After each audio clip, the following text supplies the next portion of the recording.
What's good, everybody? My webcam is going very slowly. 1 second.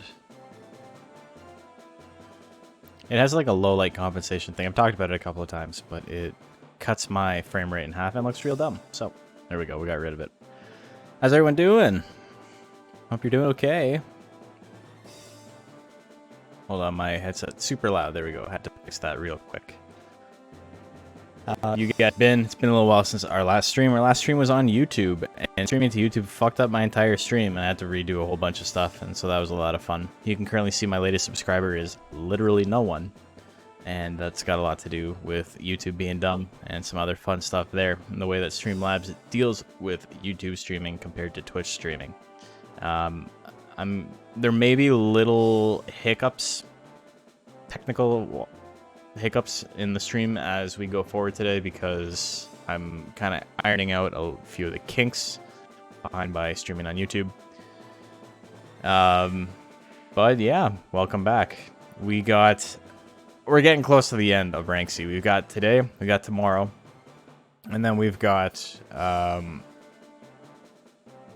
last chance qualifier, which is going to be interesting. Somebody's got to win it.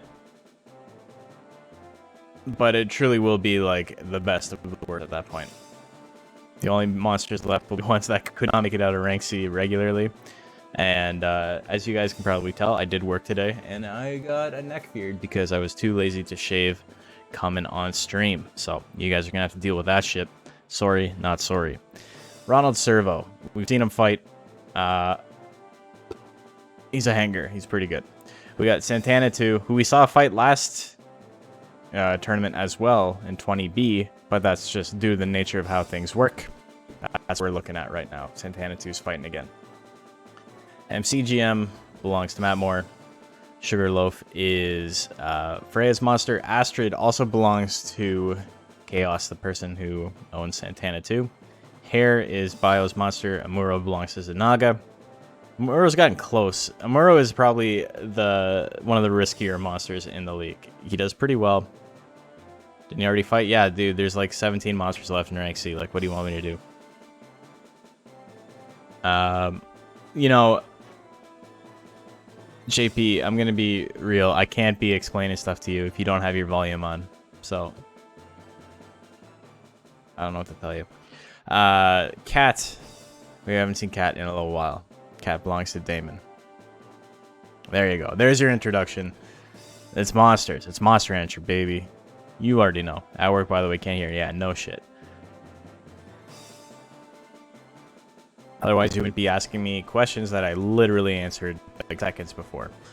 Ronald Servo and Cat. Let's get going. We got... I gotta keep it as who do you like, Brosef? No.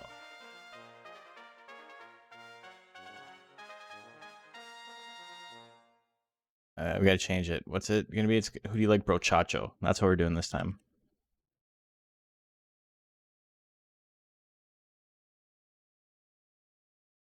Don't worry, you'll sign for him. Okay.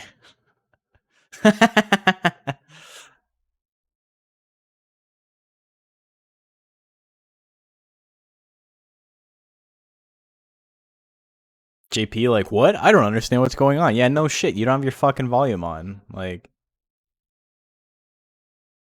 what do you want from me, bro? What are you expecting? Anyway. Fight's about to happen. We got a power pixie. We got a power hanger. You've seen him fight. You know the deal. Maybe you don't know the deal. That's okay. Just lose a shit ton of points. That's how it be.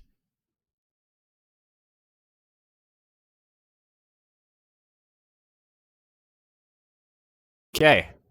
I'm going to go run away from the stream for a second so I can plug in my phone, and then I will be right back. But we're going to get this one underway.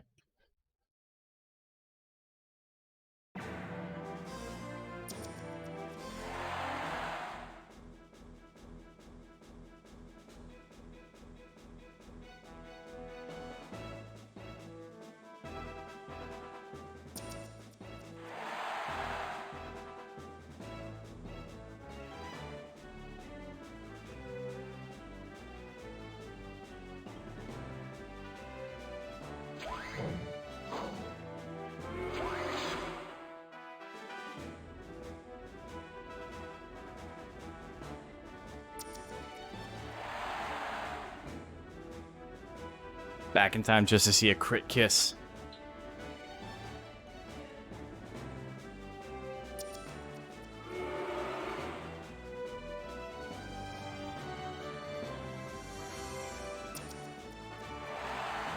Ooh, Bray gets a Zilla. You know, that was risky. Rolling a monster when I'm not on screen, if I hadn't been here, that would have just been dead. You guys know, you already know that if you roll and I'm not present, you get nothing, so that was super risky. Waited till I saw me. Did you not see me with my head under my desk? Either way. Either way, you're good. Anyway, Cat wins game 1.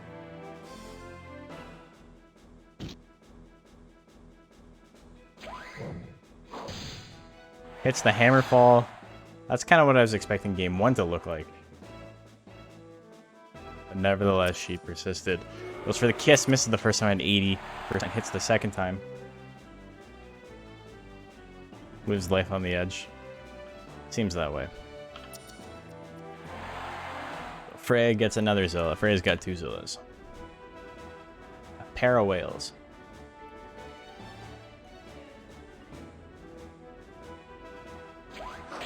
There's the low kick. That'll do it. We got game 3. Game 3 coming in hot. I got my little alfalfa. What's with this? Oh, fuck. I was too busy with my alfalfa that I hit no when I meant to hit yes. Now I gotta re-enter the monsters. That's what happens. Also, if you're watching the stream and you're a new person, thank you. Appreciate it. I haven't been streaming much lately, and every time I come back, I get a whole bunch of new followers, so that's a lot of fun.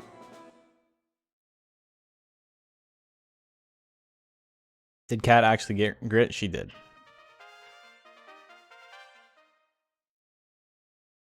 Time you rolled when I went on break, did I not get the monster? Yeah, maybe not. I don't know. I don't remember that. It's a very specific thing for me to remember. It's the hammerfall, and yeah, that's kind of what I was expecting. Ronald wins game 1. Why will my phone not stay connected? Come on. I want to be betting.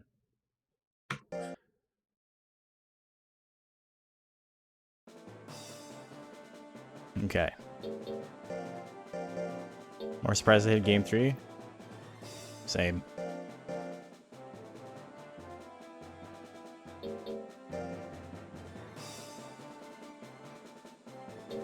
Santana too.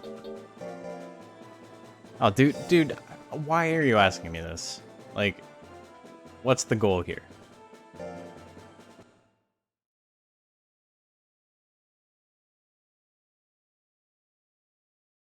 Who do you like? We got Santana and Amuro.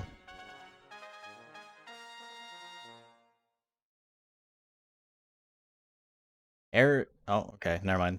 Predictions live. Do I get to bet on this one? I think I do.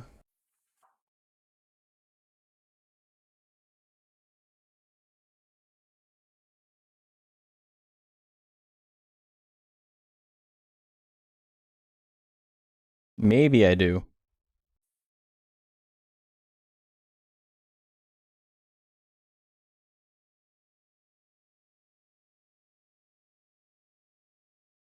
Holy fuck, it won't let me bet. Come on. There we go. Lots of robots in this bracket. We got new robots, we got old robots. We got evil robots. Damn, that's a lot of robots. Okay, 5 seconds left. Get your bets in. Here we go.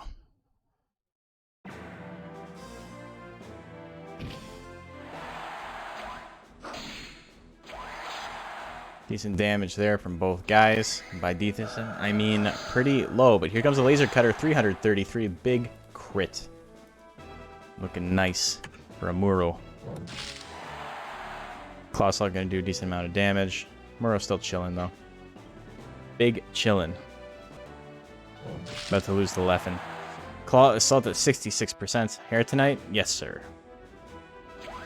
Hammerfall at 72. That's going to do it. Santana gets grit or not? Oh, there's the grit. Hasn't enough guts to attack. Can't do enough damage to win, though. Light Bullet. Decent damage. Solid Withering. 61 life left on Amuro. Sting might be able to do it. Punch, probably not. Claw Assault, Light Bullet, I don't know. Claw Assault, 55. Amuro's got a shot. He's still winning. 86% on low kick. It misses. 1 second on the clock. Santana 2 can attack. Decides not to. Amuro wins game 1. Pretty close.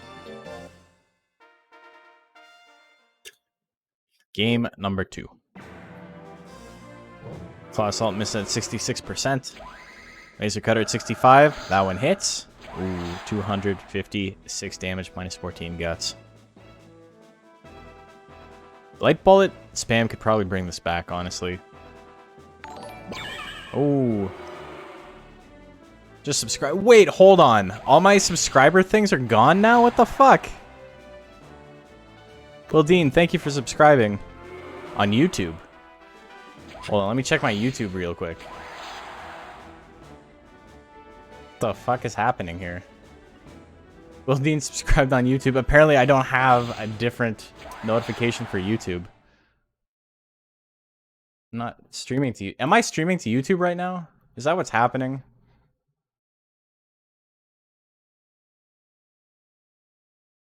I'm not streaming to YouTube. Bro, my Streamlabs is fucked. Anyway, Amuro wins that one 2-0. I lose 1,000 bits. Points, whatever.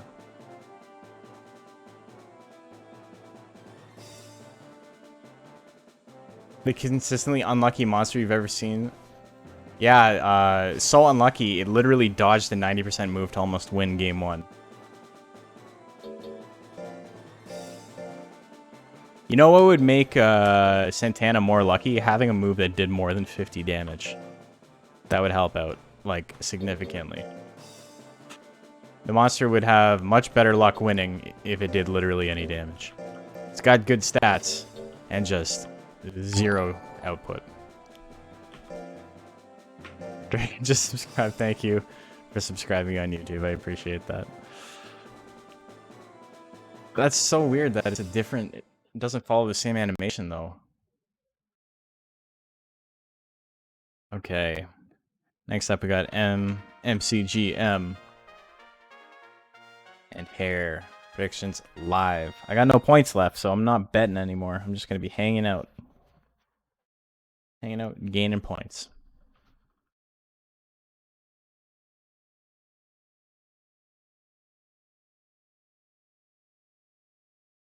I'm going to go all in with 60 points. Hanging out.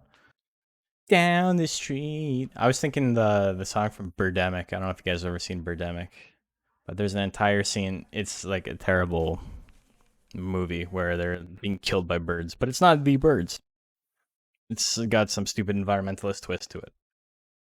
And there's a scene where they go see a singer at a club. And the club is very clearly like a Veterans of Foreign Wars type hall. And it's just one guy on the stage, and there's like 2 or 3 like foldable tables laid out, and like that's the club.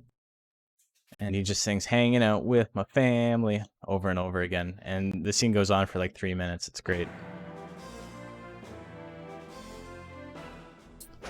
Kung Fu Fist misses at 72%.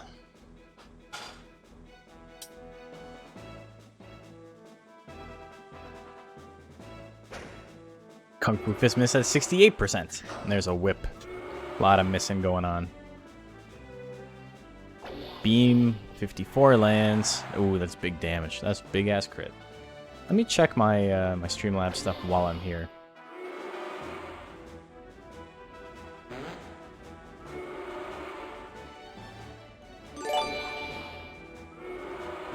This is a test. Okay, so it's just YouTube being dumb. I don't know why I require a different thing.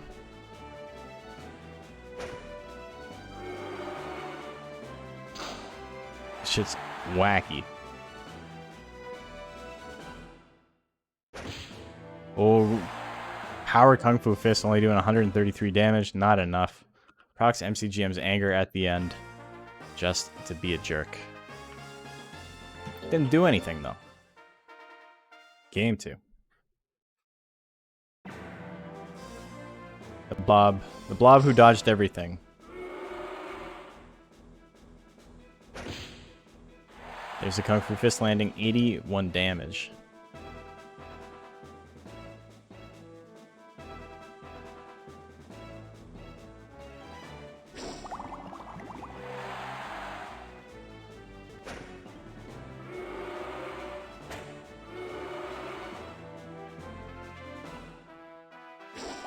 I'm trying to figure out if I can change my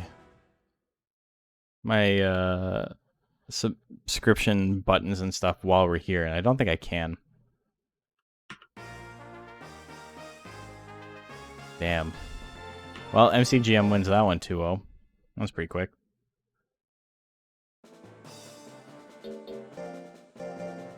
And our last one. Kung Fu Fist isn't a very good move.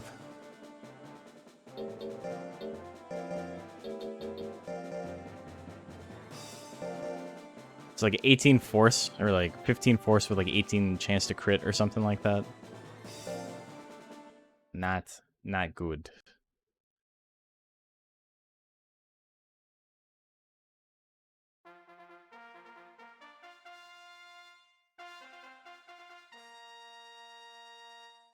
Sugarloaf and Asteroid prediction is live.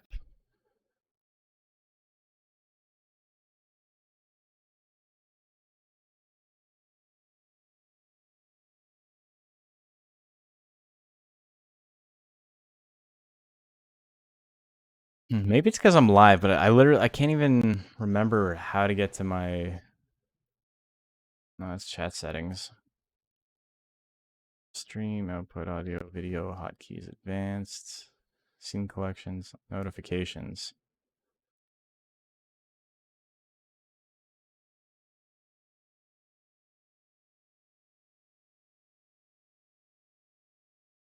Weird.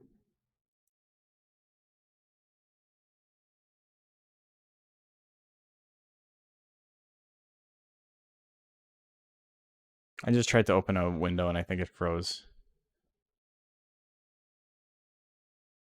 Oh, who cares? Whatever, doesn't matter. It's just YouTube is messed up. Anyway, Sugarloaf and Astrid.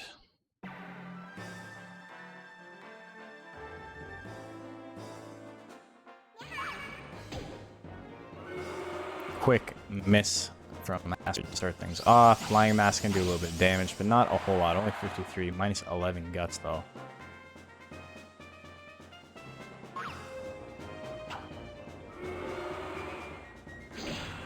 Well, there's the straight, a little bit of damage.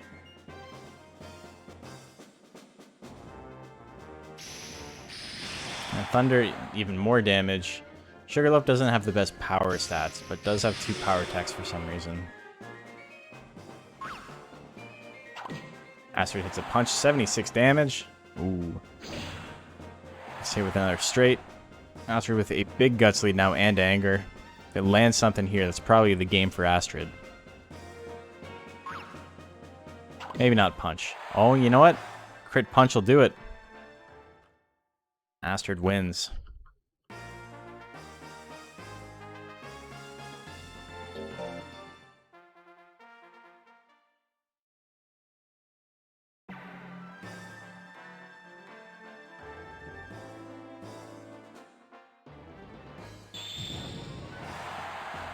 Pretty talking shit and foolery. He's like, I don't have to take this shit. I'll lose on my own terms.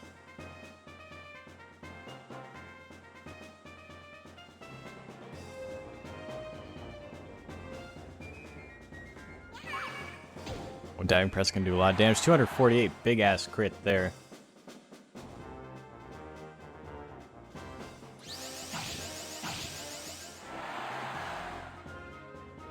That didn't do nearly enough.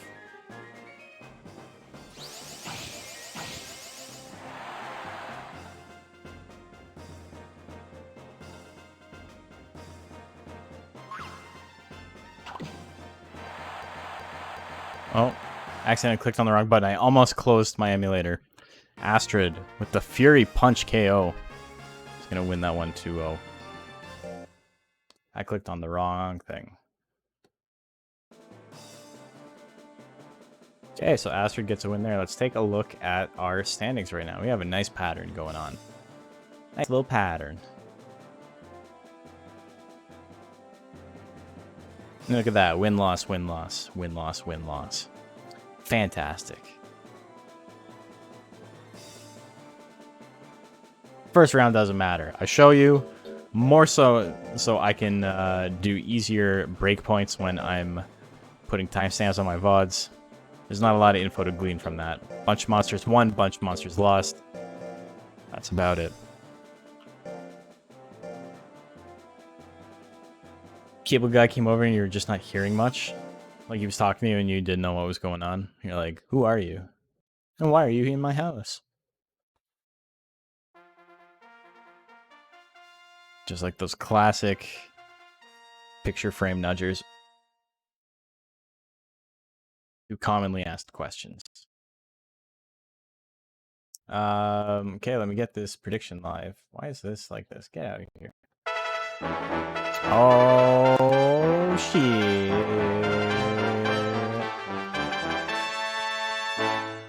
Welcome, Super Rad and Raiders. I assume you're playing more Pokemans, Nuzloxes, something like that. You guys are just in time for a bet. We got Ron Servo, we got Amuro, we got a robot battle. I beat that because you're really good. Oh shit, okay. Freedom Unite. Oh, so you're playing a game much worse than Pokemon Yellow. Sorry to hear that. Salaryman with the 3 gift subs. Thank you, brother. Appreciate it as always. If you guys are new to the channel, welcome. We're playing Monster Rancher. We're always playing Monster Rancher, but you guys may know or may not because, you know, nobody's ever heard of this game. They are re-releasing this game in English on the Switch and on Steam in December. And as the only person alive who still plays this game, people have been asking me questions and hanging out in my chat, and that's what we're doing today. We're also having a big old tournament because we play a lot of tournaments on here. These are all community-raised monsters, and we're fighting it out.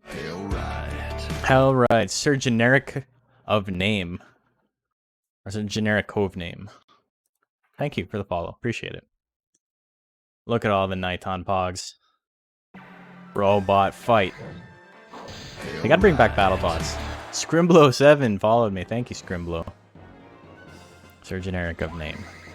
Well. Damn! These guys got the exact same moveset. One of them's a little bit better than the other. The only Scrimblow. So he just picked 7 for the sake of it. He's like, that's a good number.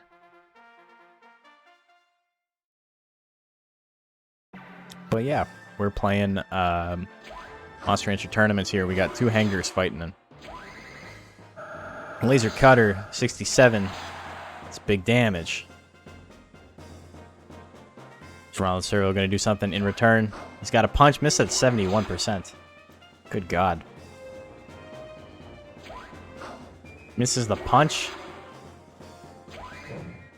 Oh, the hammerfall misses as well. Servo at least getting out of the way. He's not having the best luck, but at least he got out of the way of that. Alright, Super Magicom is now following. Thank you for the follows, guys. Appreciate it. Laser Cutter misses at 51%. Oh my god, another hammerfall. Neither of these guys can hit anything. Muro landed the 1 attack, and then it's just been over. There's a hammerfall. Not enough damage. Ronald Servo's not going to be able to attack again in time. Amuro has won it. Hits the hammerfall just to seal the deal. We got a game 3, folks. So every round we put a channel points prediction on it. It's kind of like salty bets. You can win a lot of points, you can lose a lot of points. I don't fucking care, you know? Doesn't matter to me. You know, you want to be ballsy and lose all your points? Hell yeah, you're allowed to do that. You want to be super passive, gain a couple of points at a time? You know, you can do that too. Should gamble points for more Suezos?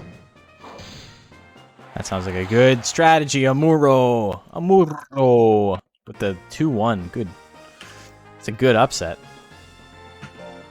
What about that chat prediction? 76% on Ronald Servo. You guys fucked up. Uh-oh. Uh-oh. You made a mistake. What if those robots weren't enough? We got another robot, little robot crab for you. Got Santana too. And we got the hare named Hare. Slatsis is now following. Thank you, Slatsis. What I think of Suezo and Monkey Ball, I think it's great, and also I don't understand the price structure of Monkey Ball. Like, is the game free, and then the DLC costs money, or is the DLC just absurdly expensive in addition to the game already costing money? Okay. Predictions live. You got Santana 2, and you got the hare named Hare. It's a fitting name. Game will be $60 because the Suezo DLC, all the DLC is $5, right? The DLC is not free. Really? Because the Suezo one specifically says it's $5 to unlock.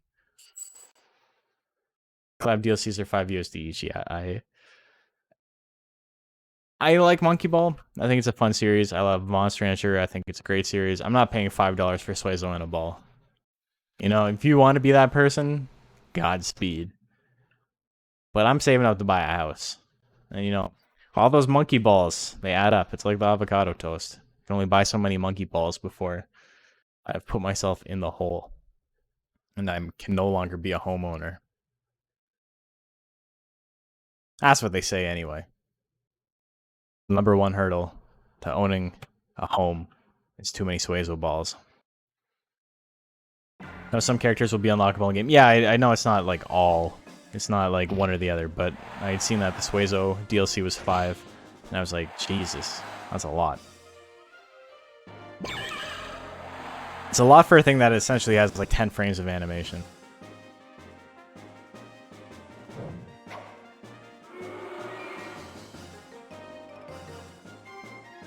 I pay for Keroppi or Choco Cat in a ball, but it's only Hello Kitty.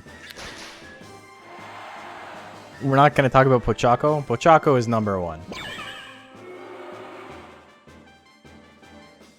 Pochaco's a Latin king. Oh, Suezo. Yeah, you're going to pay for it? Slave to Yellow Monster raising game creatures. Who's Pochaco? Google's your friend, but he's the dog Hello Kitty. He's adorable. He wears a little shirt. Tiana. That's the dog that wears a shirt. Pochaco. I know. Tiana and I were talking about Bacon. Bacon, if you don't know, is my dog. He's Instagram famous, TikTok famous now. They just had a video that had like 150,000 views or something on TikTok. So, doing pretty good on TikTok now. But, what was I going to say? Tiana had asked me earlier, she texted me, and she's like, hey, can you think of a cartoon dog that wears a shirt? And I was like, obviously, like, what kind of stupid question is that? And I thought about it, and I'm like, no, I can't. I couldn't think of a single one. And eventually, because she wanted to do like a before and after where it was Bacon in clothes and then the cartoon dog or whatever. And then she's like, oh, Poochie from The Simpsons, that works. So that's what we did. Is Bacon getting that TikTok money? He's getting that Instagram money. The dog Homer played in The Simpsons? Thank you, that's exactly right. Poochie. He rocks the telly. He's half Joe Camel and a third Fonzarelli.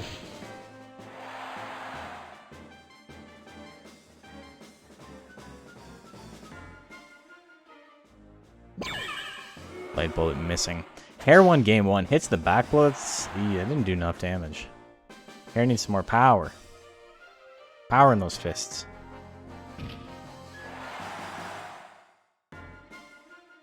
Boncho, I have no idea what that is. Teacher's pet. I assume it's a dog. Is the pet in question. But I have no idea. Love him in the Fallen Leaves outfit. Yeah, he's adorable.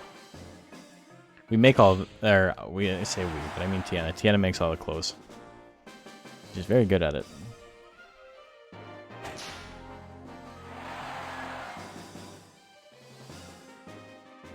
It's a cartoon. I figured. I assumed since that's what I was talking about. Ooh, Sting. Big ol' Sting. Venom Sting. Incredibly niche Disney Channel cartoon from the early 2000s. What you're saying is it's no Pepper Ann. There's a dog and my gym partner's a monkey. What are these shows? You guys are... That's not a real show. You're making that up.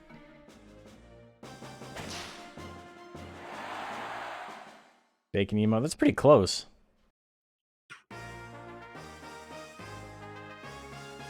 Look it up? No. Nah, you made it up.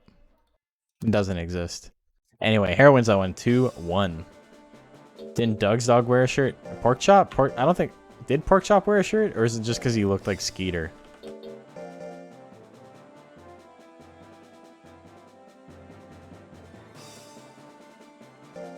Did you look it up earlier? Did you look it up earlier?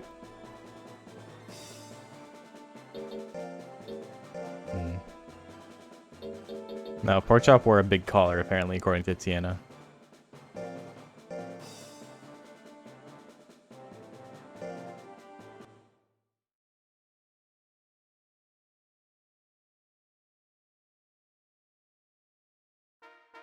Okay. I still can't believe they just were like, you know what? It's okay. We're gonna air a show called My Gym Partner's a Monkey. There's like no thought put into it. Nobody gives a shit. Whatever. Kids will watch it. Kids are fucking dumb. Kids watch Caillou for some reason. I love how Caillou was like incredibly popular for like almost 2 decades and nobody liked it. Like, who was watching it? Who was funding that? Like, why were its ratings so good? Every single person I ever talked to, both like adults and kids, were like, that show sucks. No one does damage to this pack. That's what's, you know, you got a bunch of monsters who are still stuck in rank C at this point. That's what they got. Here. So what we got? Look at this. There's no shirt wearing in this. Look at this.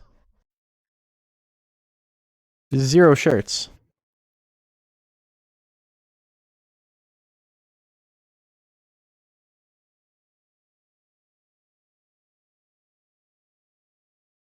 Goofy wears a shirt, that's true. He also wears that weird fucking hat that nobody has ever worn in the history of...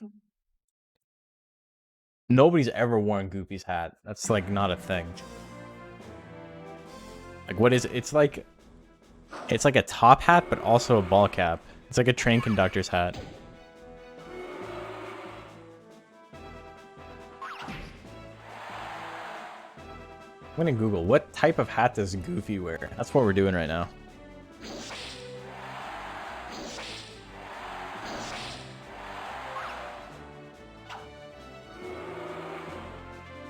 Tall hat originally designed as a rumpled fedora. I guess. Like,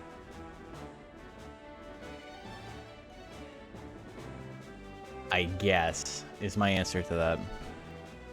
Goofy with the uncircumcised cut hat. Oh my god. Astrid takes game 1.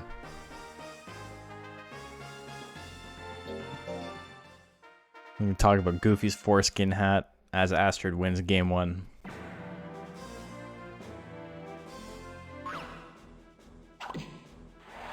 Punch hits.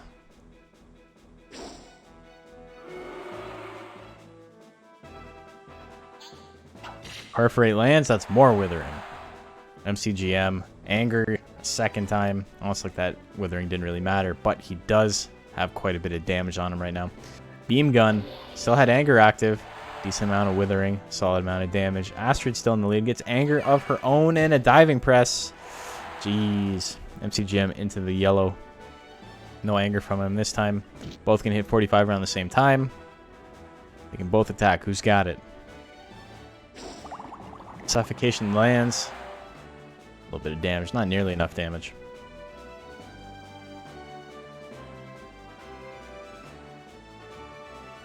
My only regret about this bracket is that 2 of the monsters have to advance. Like, that's where we're at right now. We're very close to just not having any good monsters left in the league. Including mine. I still got a Pixie in rank C. I don't think it's very good at all.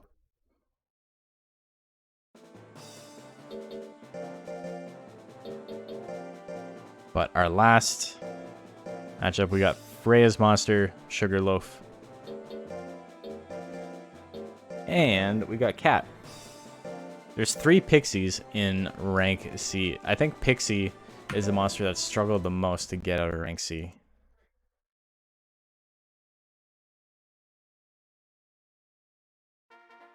Don't know what you were thinking with Sugarloaf's build. It happens sometimes. Not a big deal.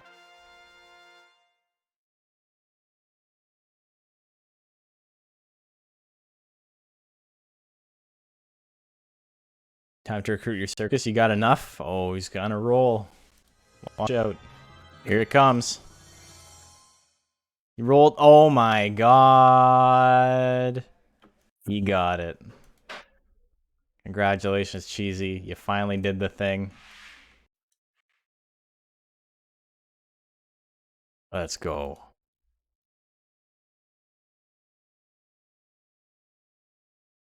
Well, no clowns.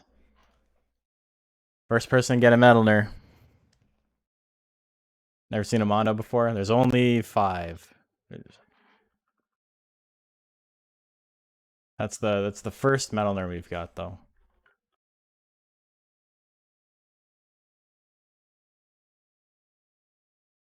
There you go. You can move on. Pretty sure you've got more than enough of every monster in that tier right now.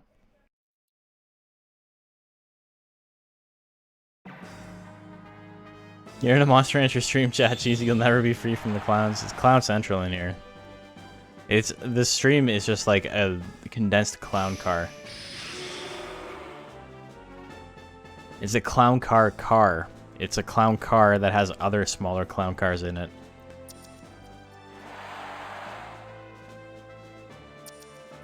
Kiss misses. I miss my kiss.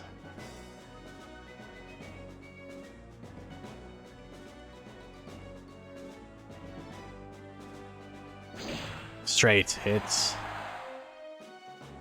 Big damage. A high kick at 58.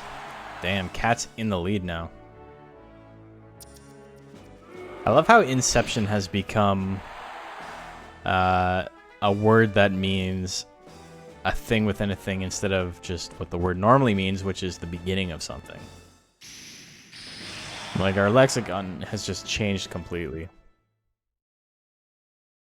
Inception's also a movie that gets significantly worse the more you watch it. I remember really enjoying it the first time I watched it, and the second time I watched it, I got, like, I want to say 20 minutes into it before I fell asleep. And then I was like, ah, well, I'll just pick up where I left off. And then I think I got another hour in and then turned it off. It's boring. It's a boring movie when you already know what happens.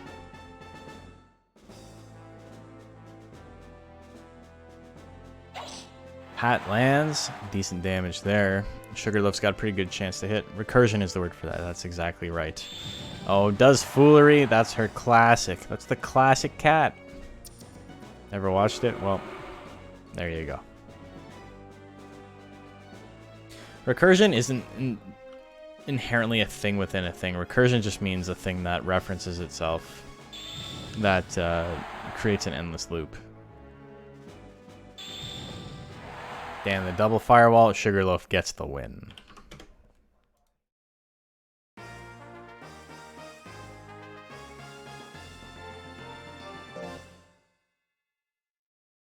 Okay.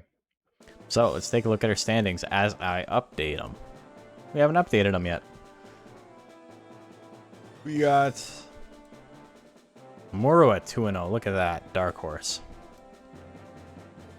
We got Santana with a win over Hare? No. Hare with a win over Santana.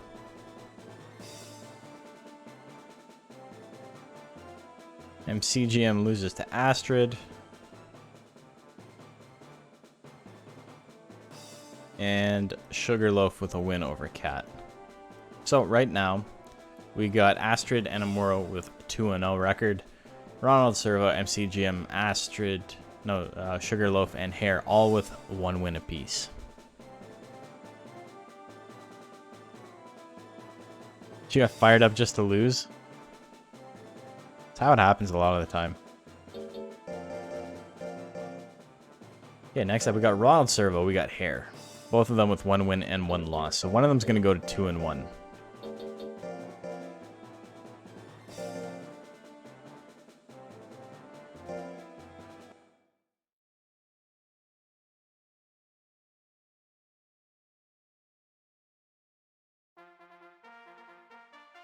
Let me get my prediction ready. Totally forgot about that. Sorry to everyone who bet on Cat. Whoa, a lot of people bet on Cat. Damn.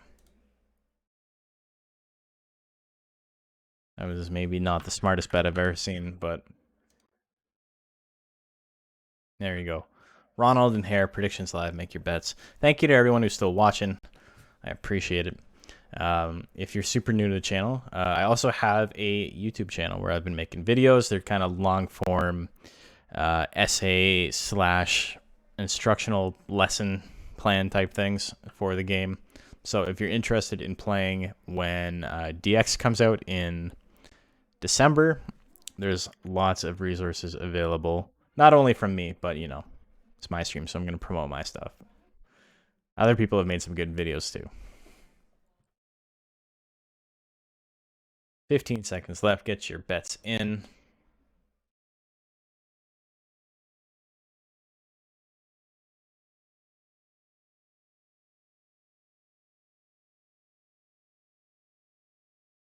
Hey, thank you. Appreciate it. Yeah, December's going to be fun. Made some videos on monster breeds like Pixie. I did do a Pixie video, and then I did the Zoom and a Tiger. And I got another one coming out next week. It's dropping next week, so be excited for that. 1-2 punch. Punch him in the shins.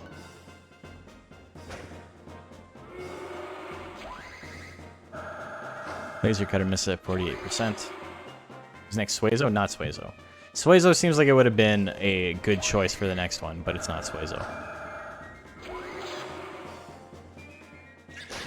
Suezo is going to be really easy to talk about, so we'll talk about him soon.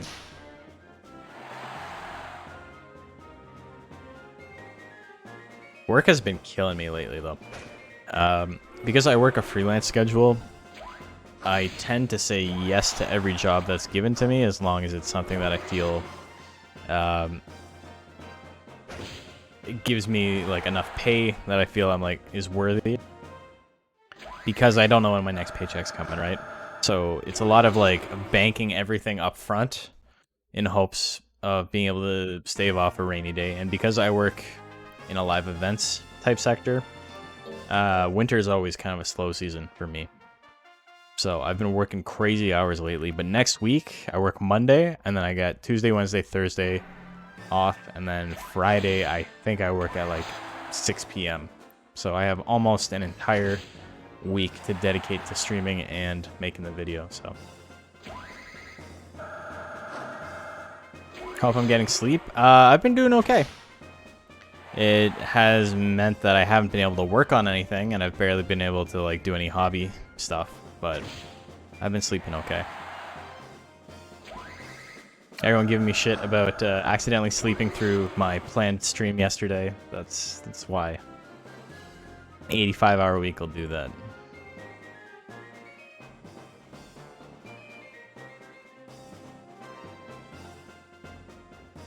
Hare hanging in there. Goes for gas. Gas misses. Did Hare win game 1? I think Hare won game 1, right? No, he lost. I'm just going to say things. Ronald Servo won game 2. Who are these bettors? Subs and donuts, I appreciate it.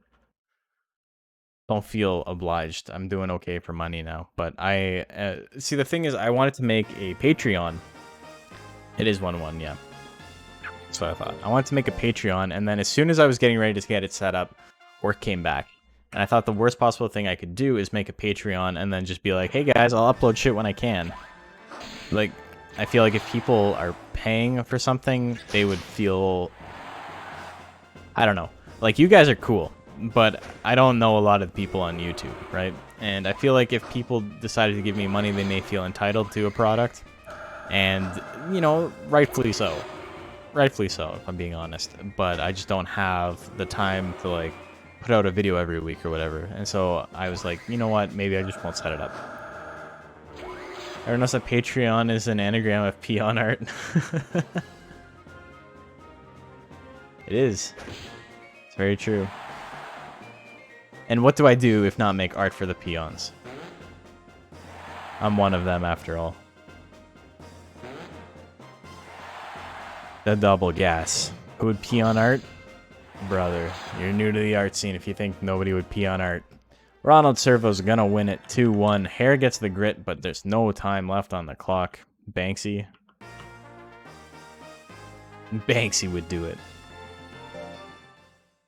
Think of the craziest thing you can think of artistically. Black and white picture of a girl with a red balloon? Oh, only Banksy. Nobody else. This says a lot about society.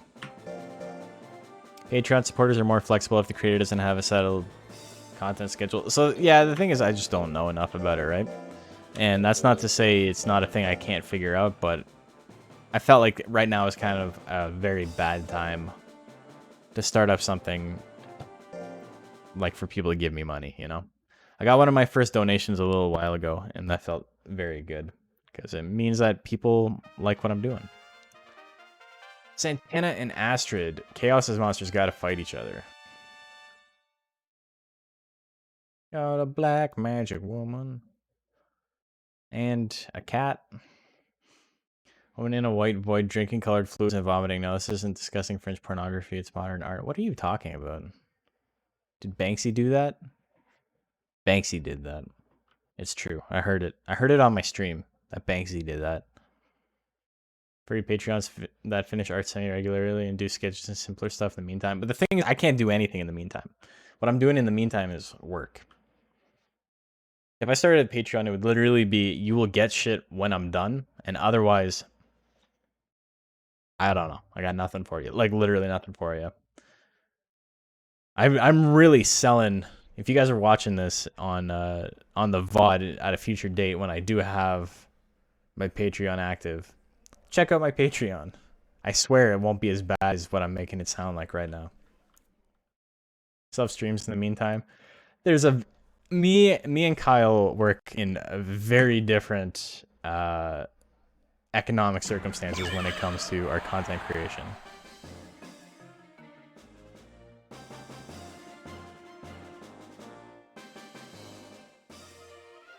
Modern art, yeah, we're Pomo right now.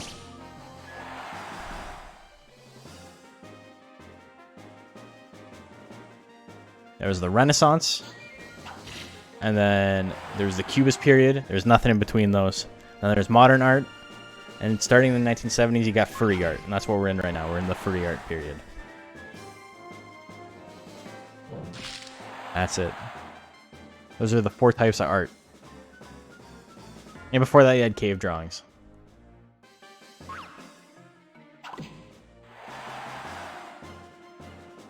Macho's seething, hearing me say that. Diving press lands. Astrid on a roll. Santana gets the grit, but it's not going to be enough.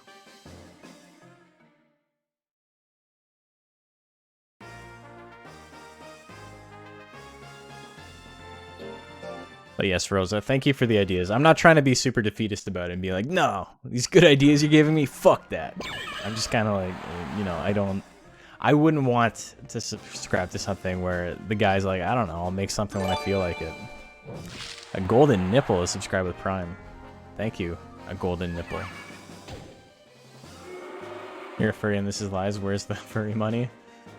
Good name. You guys can bond over good names. Because you got a good name too. Perforate landing 91 damage, minus 31 gut. Santana taking a lot of withering from that, but still has the life lead. Political alignment chart with those 4 art movements. Lib right is absolutely furry. Happy to find the stream. Love this game. Thank you. I love this game too. Alright. Alright, Ian. We were thinking it. I was thinking it as well, but come on now.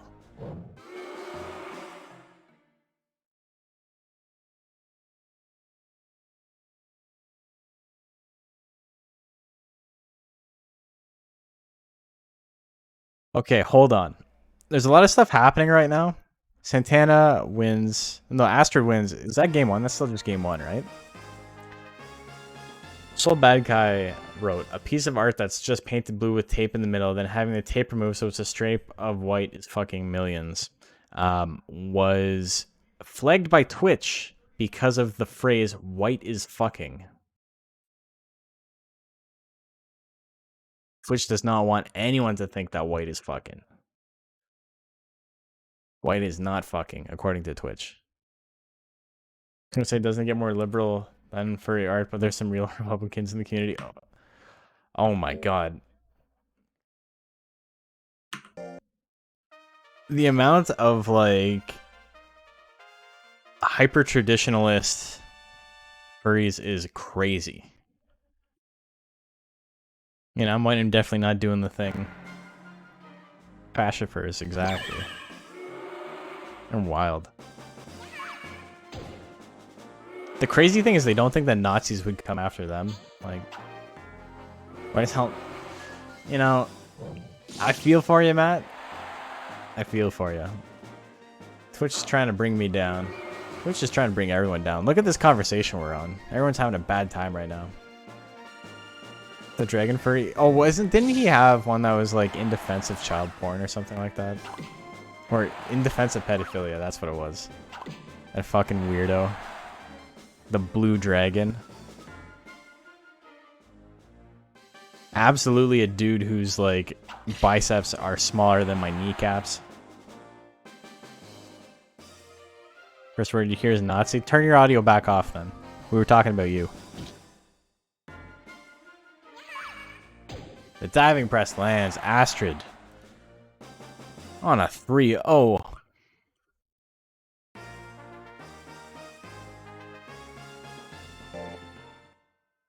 Wasn't it 2-0 Astrid? Well, yeah. I mean, Astrid won regardless. But what I mean is she's at 3-0. Set-wise. She hasn't lost a set yet. This is your brain on C rank. This is where we're at. If you guys are new to the stream, 1, I'm sorry. And 2, this is the lowest rank of tournament that we have. The way that the tournaments work is you enter your monster to C rank. That's what we're in right now. Also 3-0 in the match. It doesn't matter. Who fucking cares? She won all of them. This is where you enter your monster. And then when your monster wins, you get to raise its stats a little bit more. You get to have stronger attacks. Fun stuff like that. So right now, we've seen these monsters fight a bunch of times. And they're all like exceedingly weak. Because all the strongest monsters have already advanced. So we're getting close to the end. Only 2 monsters will advance today, and 2 monsters will advance tomorrow, and then after that, there's a last chance qualifier where I throw the remaining monsters into a 17-man bracket, and we just YOLO it, or what is it, 19-man bracket, and we just YOLO it, and whoever wins, wins.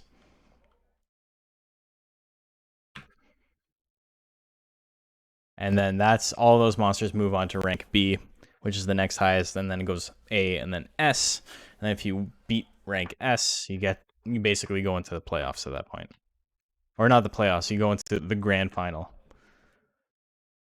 Predictions live for this, by the way. Speaking of Astrid, you killed Grelod the Kind in Skyrim before you got the Dark Brotherhood contract.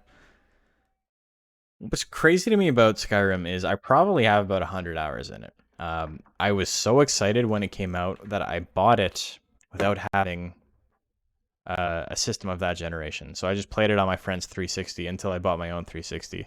I was so excited. I was working in a Future Shop at the time. Future Shop was like Canadian Best Buy, even though we also had Best Buy. So they were both owned by Best Buy. And I remember when Skyrim was coming out, I snuck a copy away from the pile that was to be for sale, which is a thing you're not supposed to do when you work at the store. And then I checked it out at the end of the day. And I was so excited I went home. I played the shit out of it. I don't remember a fucking thing about the game besides there's a dragon called Parthenax. And it was really easy to scum sneak points. And then also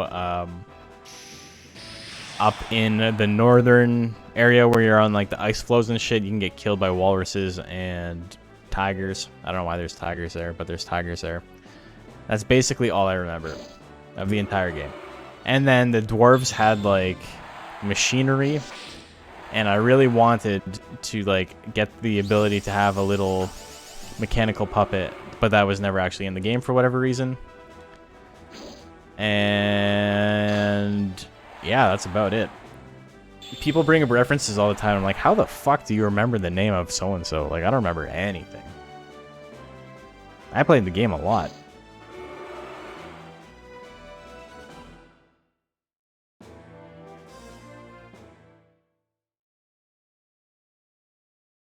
Straight up bullied as an ogre? Why?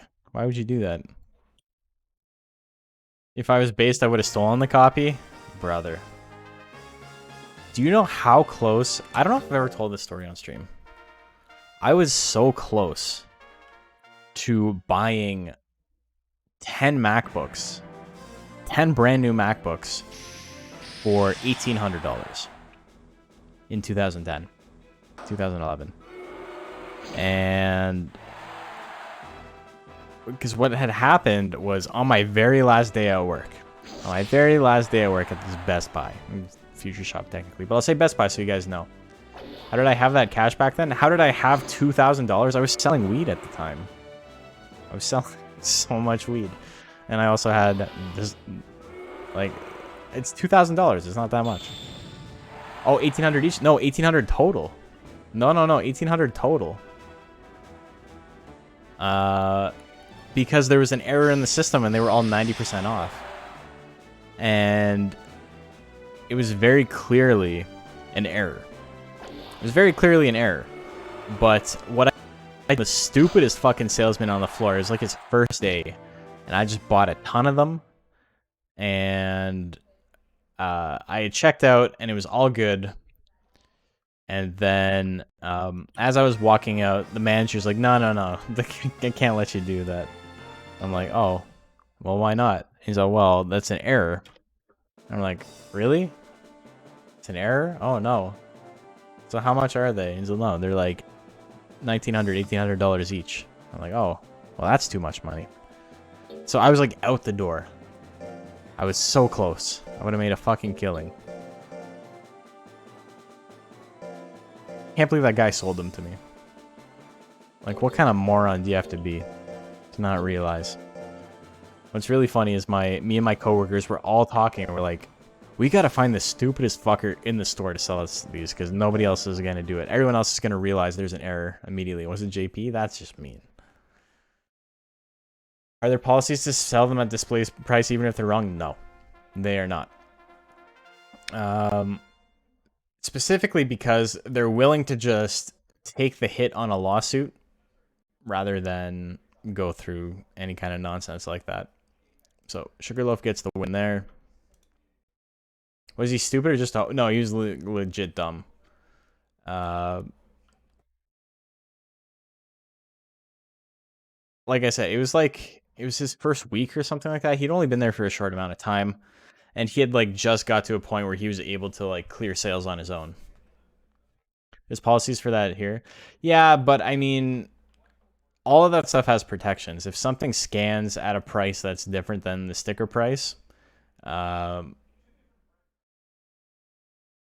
it really depends on like the type of product and thing. I don't think I would have won in court if I had sued them for not selling me 10 MacBooks for under $2,000. You hope Gameth doesn't return in Monster Hunter Rise? That's a very specific fuck you to me specifically. Wow. Or thought, damn, it's called Best Buy for a reason. He's checking it out and he's like, man, I'm gonna buy myself like 20. This is fucking great. I'm a sales rep. I'm making money. Bet he lost the ability to clear his own sales. Like I said, it was literally my last day, so I had no, like, there was nothing going on against me. Like, you know, if my boss was like, hey, you knew better and you still tried to scam us, it's like, cool. See ya. Like, I'm out. I have a good one. Anyway, Amuro got the one-hit kill, so that was a pretty quick game one. Tried capturing Elder Frost Gammoth and his limp animation is the same as his regular run animation. Fuck that guy. Damn. That's rough. Reminds me of Walmart's policy where you can't really stop someone from stealing. I think you only report it after they steal. Yeah, you're not physically allowed to, like, impede someone. Can't really do anything about it. All Gammoth Sea Fighter girls. They got the big ass tusks. That's what I like on my Gammoth ladies. Them big tusks.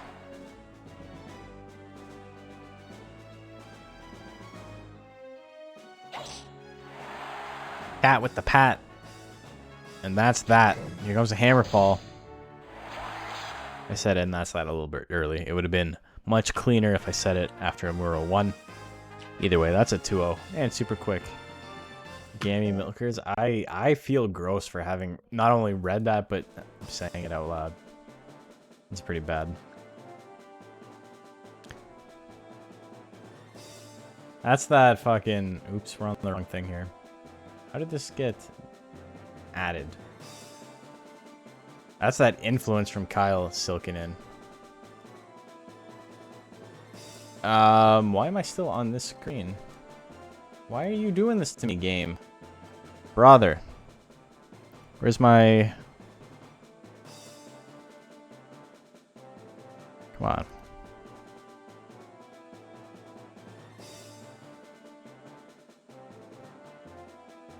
I don't know what that was about. Either way, it's fixed. He says all the curse stuff. Kyle's a couple of years younger than me. So it may be a generational thing. I'm going to say it's a generational thing, even though he's like 3 or 4 years younger than me. Subby Wubbies is the most cringe-inducing shit I've ever heard in my life. It makes me so uncomfortable every time he says it. Like, I'm like, ah. Oh, no. Had to hear that shit again.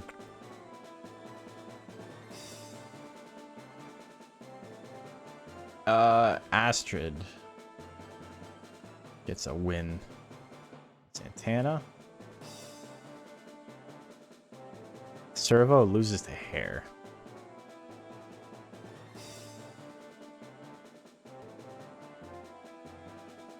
Sugarloaf with a win on MC Jam. I believe, yes. Oh, I just made it super see-through for some reason. Why is my opacity at 10? There you go. And our final one was Amuro beating Cat. So, Amuro with a 3-0. Street with a 3-0. That's pretty crazy. Good for them. Sugarloaf with 2-1. Hair with 2-1. Ronald Servo, MCGM with 1 and 2. And Santana 2 and Cat yet to win any matches.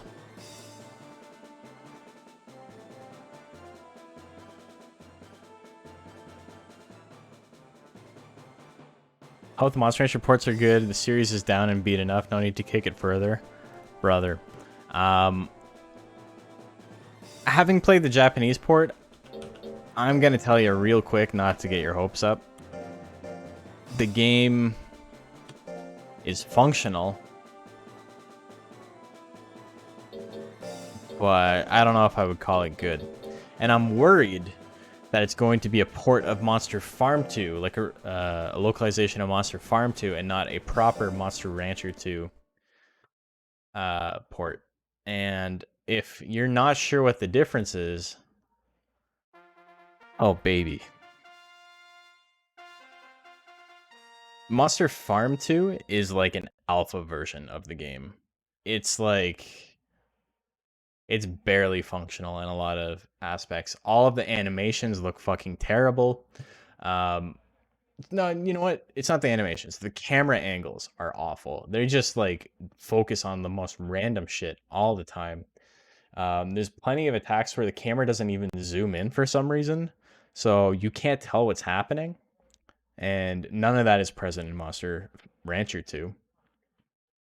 Combination is completely broken and fucked in Monster Farm 2. It's really bad. There's just a lot of bizarre shit in Monster Farm 2 that I really don't like. That makes the game like incredibly unfun to play. And if it's just a straight up port of that and it has all the same bugs and weird glitches and shit, I'm really not going to enjoy it. I'm going to play it because, you know, I've dedicated my fucking life to this game, so might as well. But it will not be better than the original Monster Rancher 2. Buying in bulk is going to be fun, you know, that's a very basic quality of life change that's very nice. But it doesn't look like you're going to be able to skip training drills, which is really dumb. And that's what makes me think it's a specific copy of Monster Farm 2 and not Monster Rancher 2. Because in Monster Farm 2, you can't skip training drills. You can only speed them up. Just want it to be enough to get people talking. People are already talking, right? I don't know if that's inherently a good thing. Because people have a lot of like weird shit to say about the game. Because Monster Rancher is a game that kind of exists in the periphery of most people's nostalgia of the 90s, more so than something like Pokemon, which has been front and center as an IP for a very long time, their opinions on it are very goofy. They added an extra tier of speed up. I mean, it might actually... I don't know. So, speed up for streaming is great, because one of the weirdest things to do when I'm streaming raising a monster is just skipping everything, because people who are new to the game don't get to see any of the animations, so they don't get to see what's happening. So, if I'm able to speed up, it at least it gives them something to watch, and they don't just end up being like, oh, like, nothing happened and it says success, what's up with that?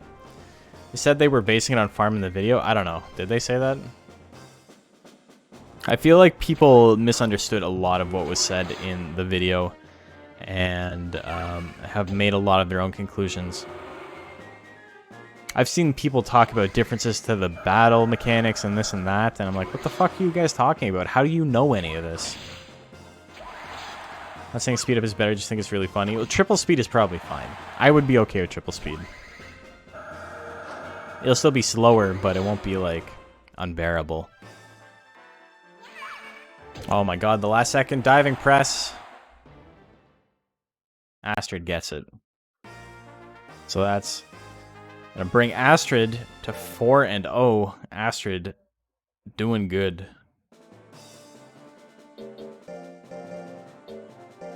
We'll see when it comes out. Yeah. I'm trying hard not to speculate too much on stuff. Just because I've played the port, I have a pretty good understanding of what some of the changes mean when they talk about it. Like 27 new monsters isn't like actual new monsters. It's just you get to play the enemy monsters and you get to play monsters from Japan. It's something. But like, if they were adding, if they were adding actual new stuff, they wouldn't leave with 27 new monsters. They would say, whole bunch of new shit's coming. And they wouldn't give you a number that is like underselling it, you know? They wouldn't give you a number that's underselling it. But Proto, yeah, Proto exists in the port. Proto sucks. Like, I was excited to play him too.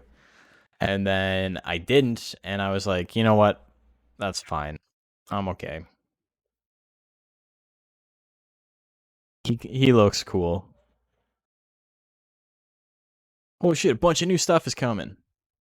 Yeah. Like, but I just mean if they were bringing in new monsters, they would not undersell that. They would absolutely put that front and center. They would have something to show. They would be like, you want to see the chickadee from My Monster Rancher? That guy's in it. What's his name? I always forget his name. He's adorable though. Poncho? Poncho's in it. Yeah. You want the pumpkin seed man? Hell yeah, we got him. I'd be instant buy. I'd buy 2 copies. Cadmadillo? Chupada! Chupada's amazing. He has some of the best combinations in the entire series. You guys gotta look up Joker / Chupada. He is one of the best looking monsters in the game. And vice versa, Chupada / Joker also looks amazing. He's great. Like, actually 10 out of 10 character design. And then the Chupada model is called Blockady, and he's like a rectangular bird. Or Brickady, not Blockady, Brickady. I knew it rhymed. I was like, Blockady doesn't rhyme with chickadee. His name is Brickady.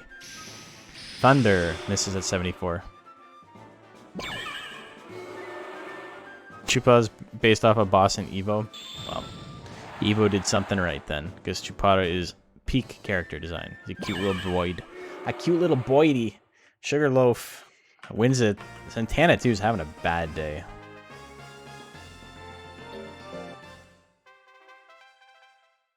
Golden, somehow Google gave you Mochi with a Joker sub called Hell Puro. You're having nightmares already? Brother, that's in Monster Rancher too. Have you never seen Hell Puro? There was one in the league last... Oh, I guess you weren't watching the league last year. Evil Ponkoi. Santana won? Did he?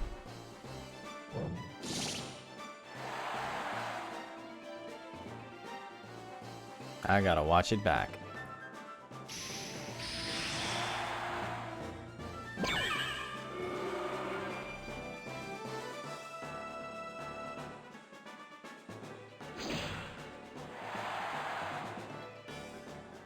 Oh, save 20% on new monthly subs and gift subs for a limited time. It's September. I forgot it was September.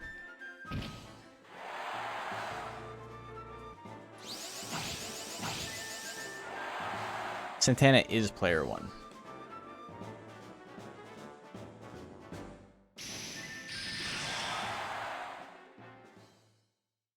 Oh, that's right. He got the hit in at the very end. Yeah. So Santana won game 1. Sugarloaf won game 2. Here we are. Just 20% though. It used to be more, right? Since you're picking it up on Steam, I'm just gonna wait for people to mod the Monster Rancher 2 features, text fixes, and if not, well, emulation is still there. Yeah, that's kind of how I feel about it too. It's gonna be rough because I want to play with more people, right? And I have a feeling that most people who pick it up casually are not going to switch over to emulator. I think that's fine though. I don't know. It's very hard. Very hard to be in my position right now because like gears in my head are turning, considering like what I should and shouldn't do, steps I should take for my stream and for videos and fun stuff like that. I have a bunch of scripts written for between now and December. I already have my script written for my video that I'm going to drop on December 9th when the game comes out. Salaryman is gifting 2 more subs. Man. Appreciate it, brother.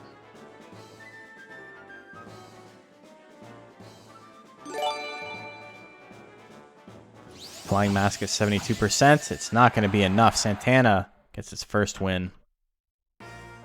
Sugarloaf made it interesting, though.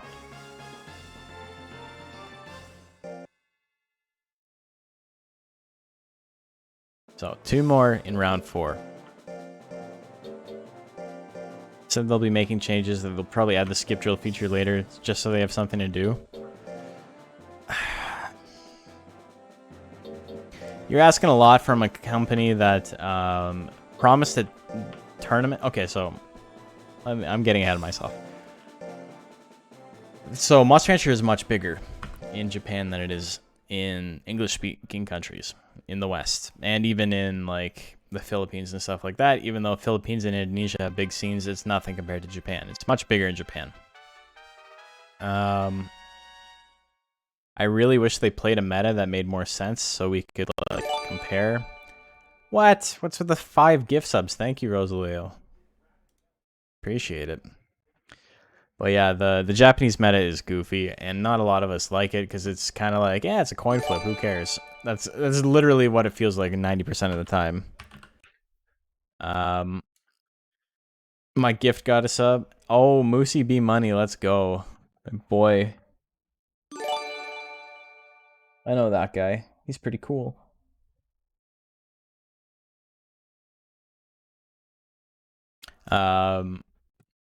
But yeah, so Japanese meta is really goofy, and so we don't really have a lot of like direct competition with them, right? Like here we have a pretty good understanding of like who the best players are. And in Japan they have their own little idea of like who's the best, but there's no like real overlap because they don't play any emulator stuff in Japan. It's very strange to use emulators in Japan. And we just straight up, for the most part, don't like the meta and find it anti-competitive. I think it's weird because it's not like they're an anti-competitive community. They love Monster Rancher. They go ham on min-maxing and shit like that. Like, they know like the game just as hard as we do. But they just play a meta where it's like half the matches are decided in the first 5 seconds, which is just really not how we like playing. But long story short, Tecmo has had a couple of official tournaments for the Switch ports of the Japanese versions of Monster Farm 2 and Monster Farm 1. And they've been a fucking terrible experiment. They're very goofy. They didn't ban Metal Nur from the first one, so Metal Nur was something like 60% of the top 32, or even more than that.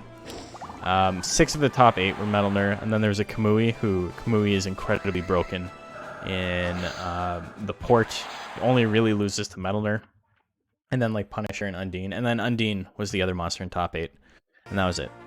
And so the second tournament, they're like, you know what? Max stats, Metal Nur's banned. We're not playing with Metal Nur. And it was all Punisher.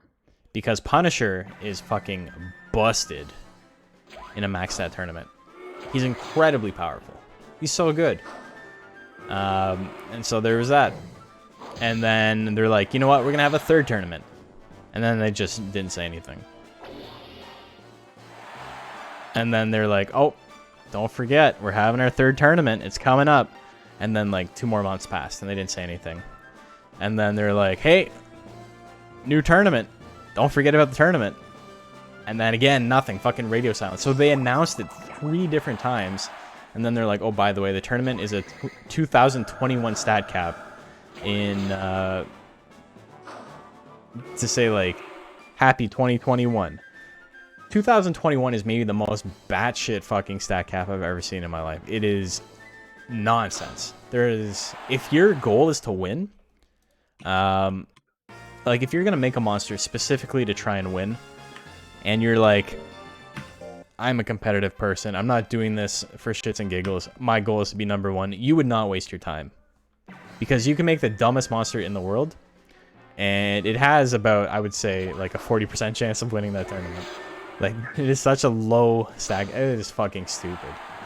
It's dumb. Yeah, looking at that tournament, it made me think maybe Monster Rancher 1 is better because Monster Rancher 1 bracket is better variety. Monster Rancher 1 is very weird in its own sense, especially in competitive. Competitive Monster Rancher 1 is a really kind of nonsense.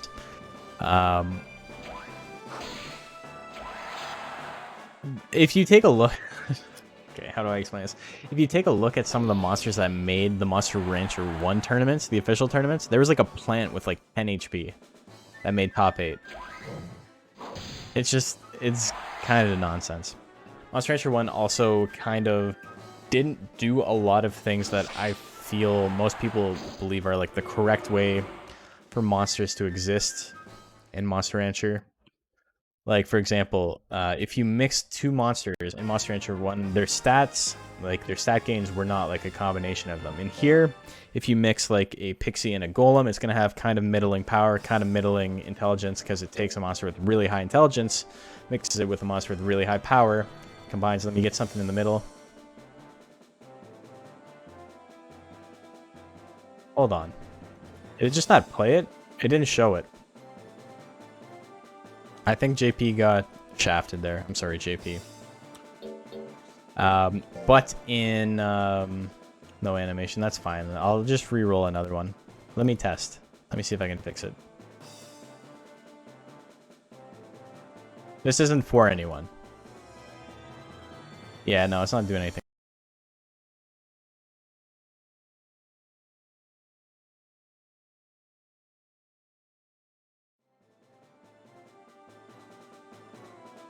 Damn, Streamlabs monster got him? Fucked them. What does it say? What's going on here? Let's try it again. We're just gonna roll through everything I got.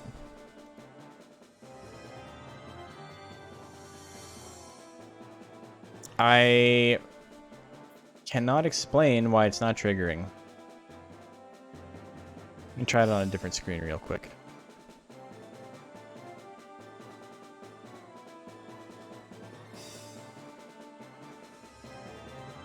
Yeah, no, nothing's popping up. It's not triggering any animations. That's dumb.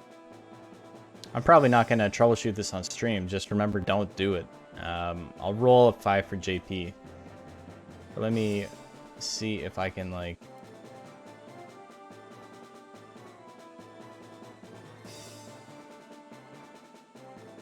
I'm going to save this and close it. Let's try it again.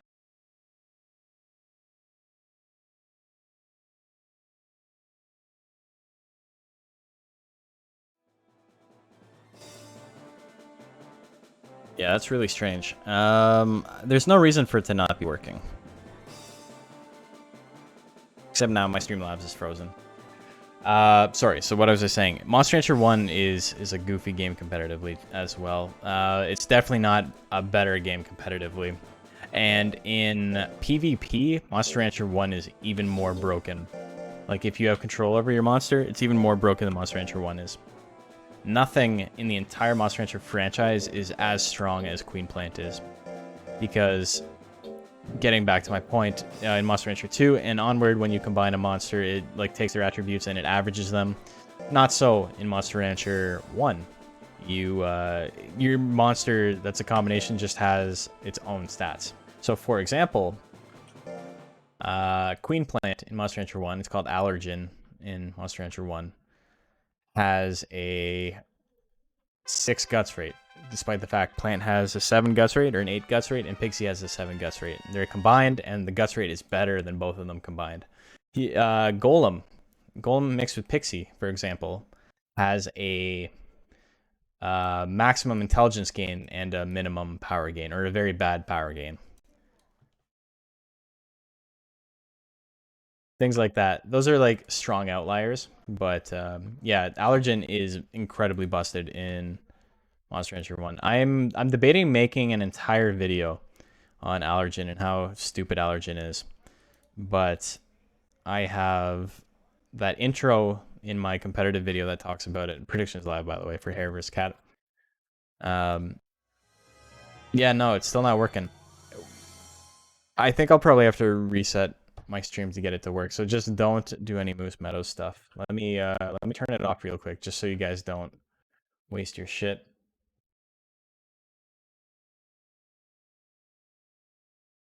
And then I'll try to get it working later. And JP, don't, I know you won't forget, but you rolled a 5.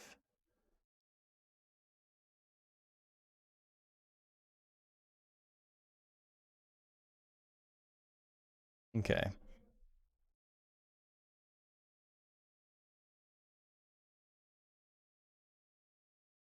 So it should be off now. Yeah, they're off now.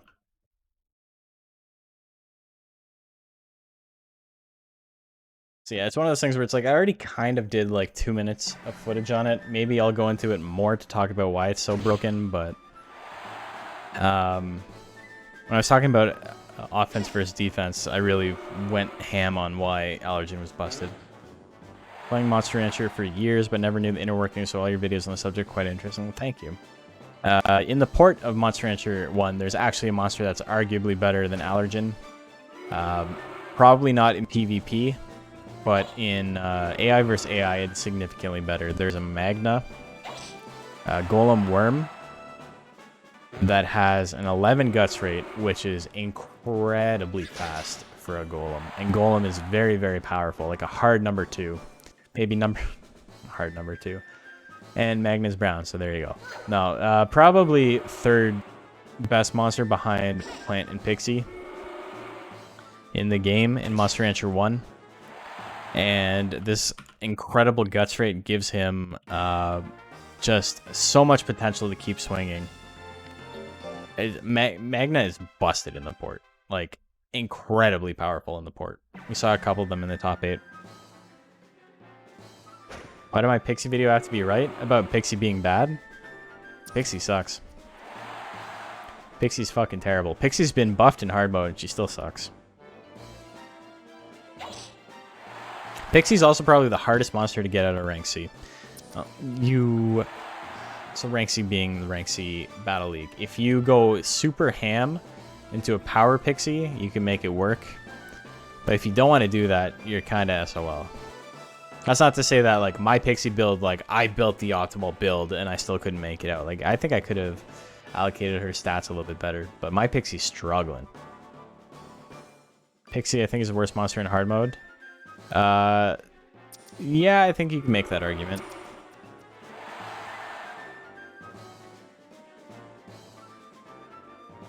She's not, like, the worst in vanilla, but she's really close. Cat gets the game 2 win, though.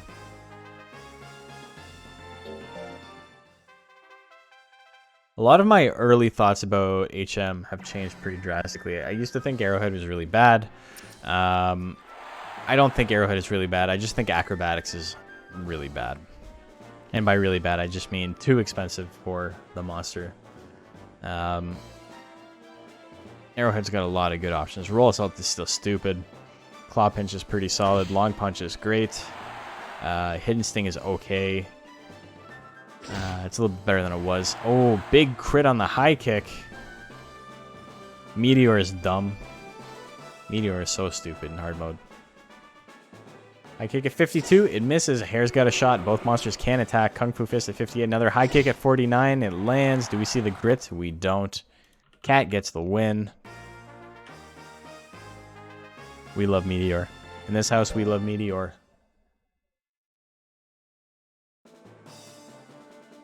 Cat gets the win. Damn, you guys got paid out there. I think Int Arrowhead is better of the two. I think Int Arrowhead has a worse matchup spread from what I have tested. I haven't tested a lot of monsters, but it has done worse. But the ones it's done better in, it's done significantly better in. I'm never going to finish that matchup chart because I'm probably going to change my focus to the matchup chart being based on the port. Though, with that said, it is going to be very hard to sim fast games on the port. So I may entrust the help of people to help me run 50 matches per matchup and see what the best is. It's also, I don't know, man. No, you know what? You know what's probably best? Actually, you know what? I was going to say what's probably best is I'll just take the changes into consideration, go into a hex editor, figure out that shit. Whatever the... Oops, this is backwards. Whatever the balance changes they talked about were, I'd go into a hex editor, fix that shit up, but I still can't remove the 45 guts limit that exists currently. In the ports of the games of Monster Rancher 2 and 1 technically, but 1 never had it, you don't have to wait until you're at 45 guts to attack, so that makes a pretty significant difference in what monsters are good and which monsters are bad. Duckin probably hit the hardest. Duckin is a very strong monster when there's a 45 guts cap. When there's not, it just spams Flutter Slap and Beak Thrust, both of which are terrible. 6 and 8. Hair loses to... There you go. So that's after 4 rounds. Cat's finally on the board. Astrid out of 4-0 record. MCGM and Sugarloaf at 2 and 2, but Amuro has second place right now with a 3 and 1. So yeah, MCGM, Sugarloaf, Hair all tied for third at a 2 and 2, and then Ronald Servo, Cat behind them, as well as Santana. Nobody is shut out this tournament. Everybody's got some wins. You couldn't bet in time? Ah, rough. You would have made some bank. Ronald Servo and Sugarloaf.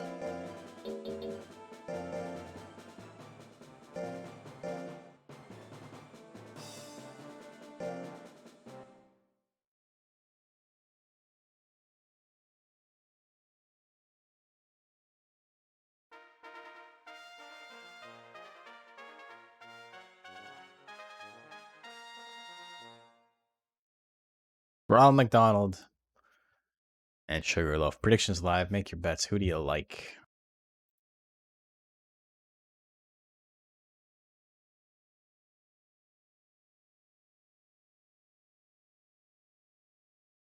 Who is your favorite out of these two? They're both struggling.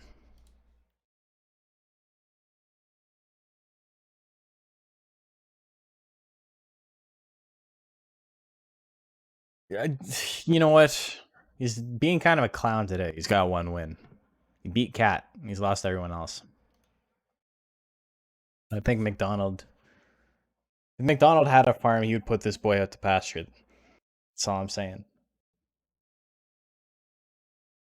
Oh, I'm wearing my Nothing Can Kill the Grimace shirt. Let's go. Hell yeah.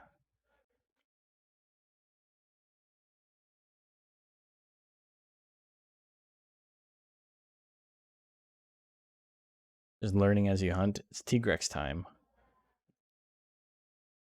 It's turbo time. Okay. Ronald Servo versus Sugarloaf. Opens up with the Hammerfall. You gotta love the forward momentum backflip. That shit's sick. Even when it misses. You know, he put his all into it. There you go. Misses at 78. Sugarloaf off to a good start. Hits him with the straight. Straight to the nards. Made him angry. I'd be angry too. Straight miss at 93%. Good lord. Punch at 69. Ronald Servo cannot land anything today. There you go. There's a punch. 65 damage. Firewall at 83. That hits for a little bit of damage. Solid amount of withering. Ronald Servo needs something bigger than just a punch. Another firewall. More withering. Low kick at 69. Misses as well. Damn. No luck. Thunder at 77 hits. Ronald Servo still alive. He's angry again. I'd be angry too. You gotta use that laser cutter. Goes for it. 49%. 50-50 swing and a hit. Kills with no time left on the clock. What a king. Big robot hours.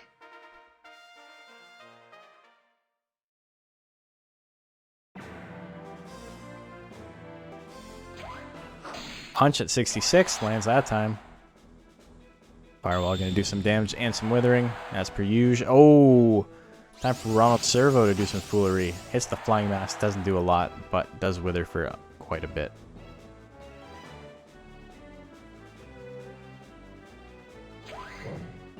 Hammerfall lands. 154. Sugarloaf in a little bit of trouble here.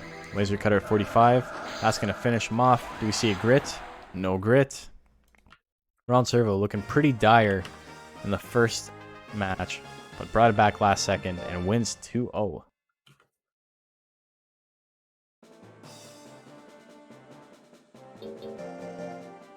Next up.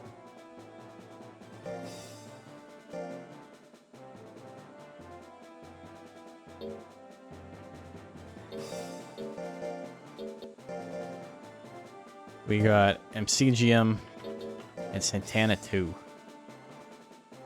That's where we're at.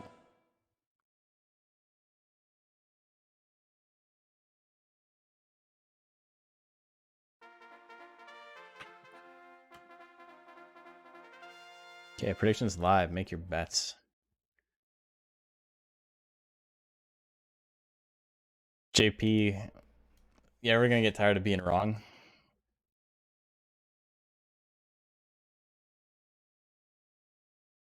If you're new to the stream, JP loves to talk in absolutes about matches, and he's wrong more than he's right. You didn't say for who? Yeah, exactly. And it's not an easy match for either of them, so it's still... You tried to play it safe by not saying anything, and you're still wrong.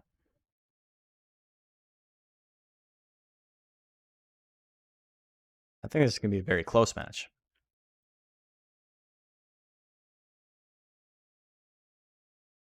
Okay, what are we at? 10 seconds left. I don't know who I would bet on in this one. People are liking MCGM.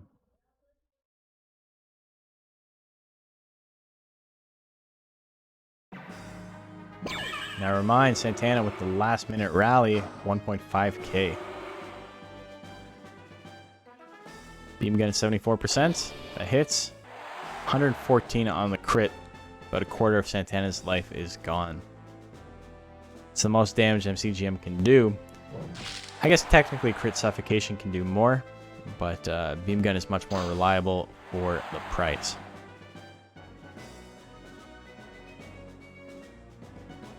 The beam gun at 74, 75 damage. Santana into the green, has enough guts to attack.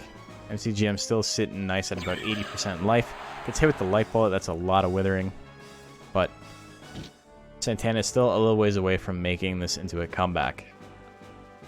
Punch, do some damage. MCGM still above half health. Another light bullet would be really nasty here. It's not going to go for it though. MCGM is going to get hit with a sting. That's going to be enough to win. He's going to run down the clock on himself with the anger. 48.5 to 46.8. Less than 2% difference. Game 2. Light bullet lands again. Oh, anger off the bat. You know, honestly, for MCGM, that's best case scenario. He's got a pretty big guts lead. Hits the angry suffocation. Big crit. Procs Fury, though. Oh, we get the dab. Get the flex. The shooting pose. Fury doubles your damage and withering, but Santana decided not to attack, even though he was able to. Punch can do a little bit of damage. MCGM has a lot of guts. Crits for only 66 damage. Whip misses at 83%. Beam gun at 75. That misses as well. Santana, the monster JP called the most unlucky monster in the league. Just baby brain statement there. Light bullet lands. That's going to be enough withering. Santana's going to win this.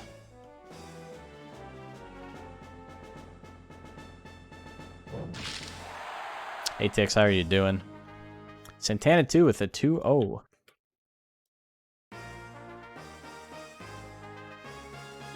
Got lucky twice, brother. Have you not been watching? It's dodged so many things that would have like instantly lost the game, and then it would just lose because of other reasons later on. I feel like you've got like a 4-second memory. And like you don't remember what's happened elsewhere in the league. You're dying on this hill? Well, at least you're dead. That's the consolation.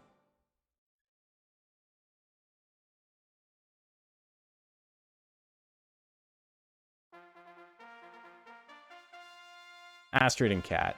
Predictions live. Who do you like? Got a kitty cat fight. Cat fight.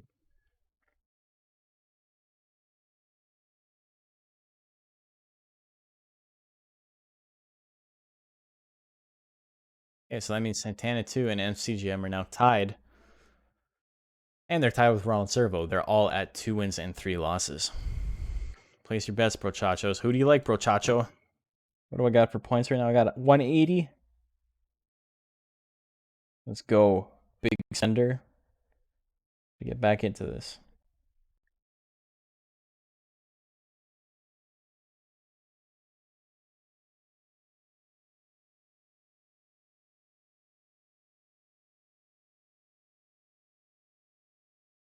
Okay.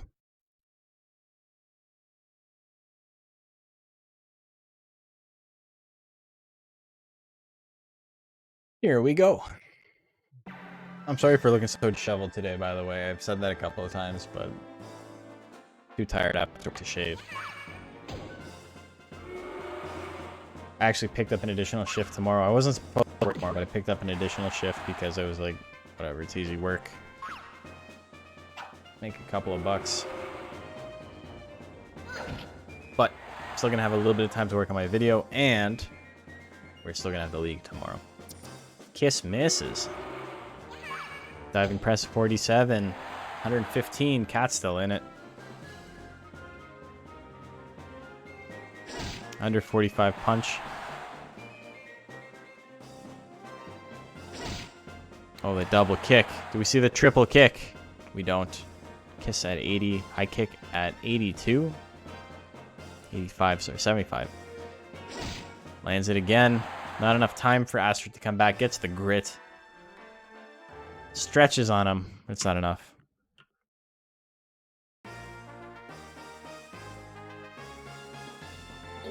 Game number 2.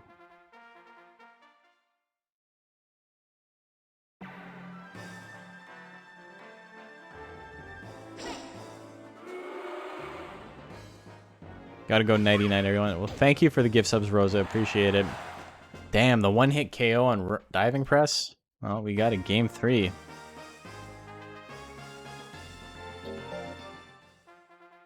That'll do it.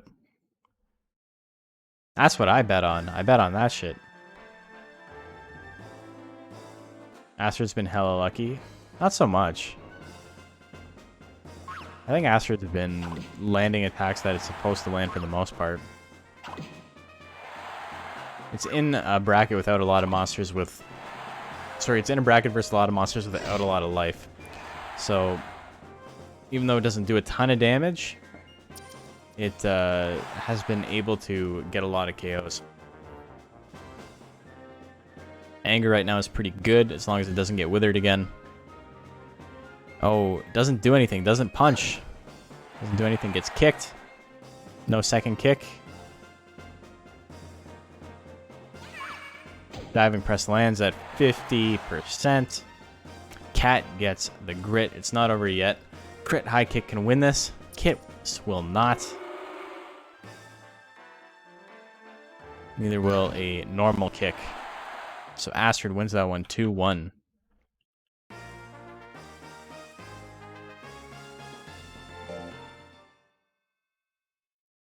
Astrid with the win. And our final match of round number 5. We got Hare. It's Astrid's big day. She's 5-0 right now. Fuck! Ah! Whatever, we get change of scenery.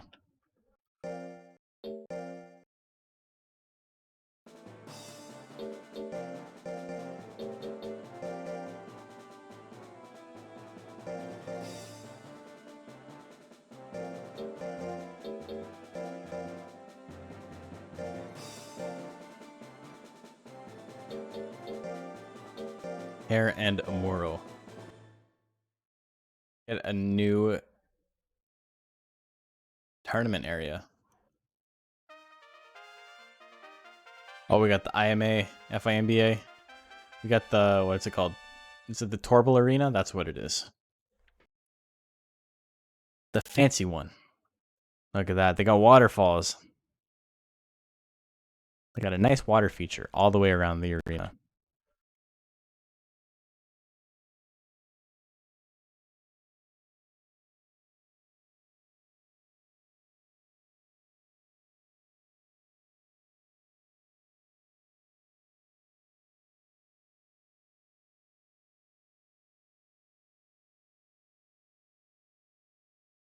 Doing my X's and my O's.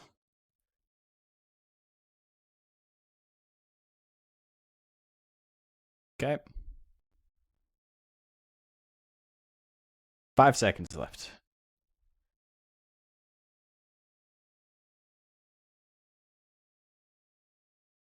Yeah, we're at about a 70% loss on chips today, which is unfortunate, but I bet big once and I lost it all. Slowly making my way back downtown, walking fast, and so on and so forth.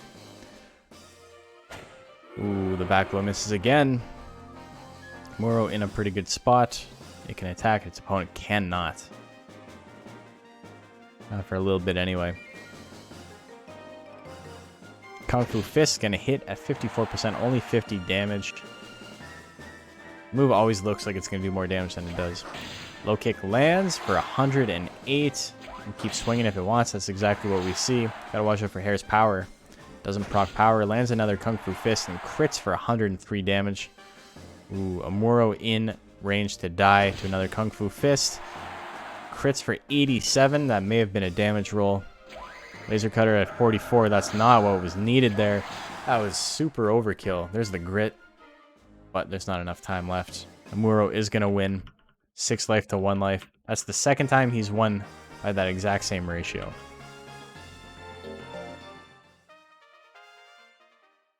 Beat Ronald Servo the exact same way. I think it's Ronald Servo. Nobody's paying enough attention to fight me on that. 1-2 punch, a little bit of damage. 2 more, gets him.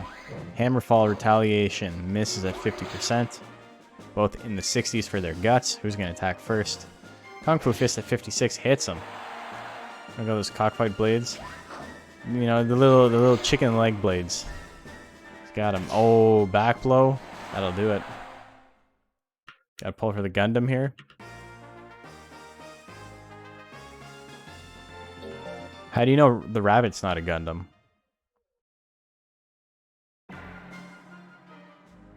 There could be a small man inside that rabbit's head. Ooh, Kung Fu Fist lands 108. It's been getting some decent crits. Back blow misses.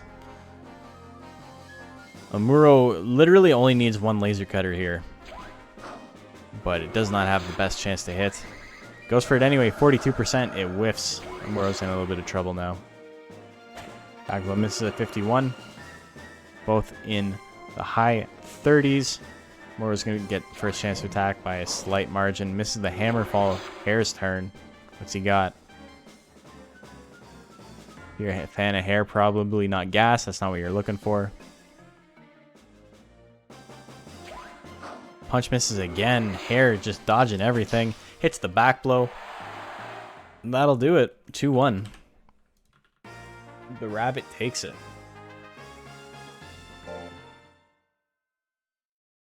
So that was pretty good if you bet on the Hair.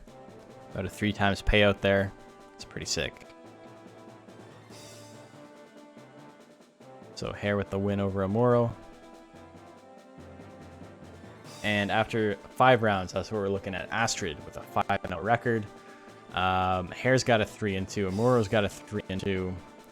And then we have Ronald Servo, Santana the third, Santana the second, sorry. MCGM all at 2-3, as is Sugarloaf, and then Cat at the very end. So we got a first place Astrid, and then a tie for second between Hair and Amuro, and then a 4-way tie for third right now. For fourth, sorry. So a lot of monsters can still make this. I don't know if anyone's eliminated. Cat's probably eliminated, but I don't know if mathematically if that's actually accurate or not to say. It's very unlikely she'll make it in, but you know, I don't want to make a sweeping claim. We got someone else in chat who can do that for me. Oh, that's the wrong monster. Maga's gonna pinch it. That would be unfair.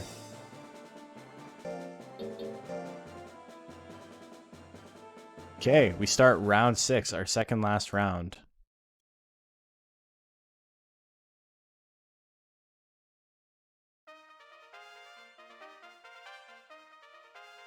Ronald and MCGM. Prediction is live. Make your bets. Who do you like? Do you like the gel? Do you like the robot? Both of them have a pretty bad record, and they both need a win here in order to secure a spot in top 4, potentially.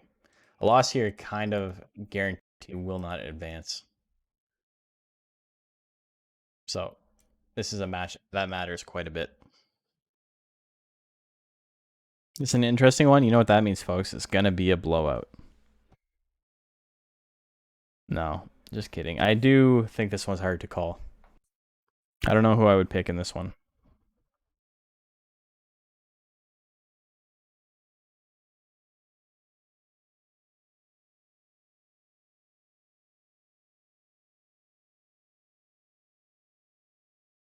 I think this has favor, but it can easily be a blowout. I don't actually know. Yeah, I don't think it will be, though. I think you're probably right saying that it's going to be close. Suffocation, no breathing, no hitting. Misses at 80%. Hammerfall at 78. Lands it. Big damage there. MCGM down to half health already. Only 10 seconds in. Drinking a beer was a bad call. I'm starting to fall asleep. Laser Cutter at 71. Lands that too. That'll do it. MCGM out already.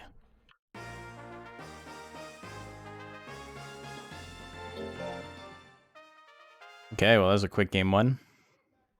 Trying to get us home to our families in time. Time for what? It's up to you and your family. Beam Gun, 75% lands, 85 damage.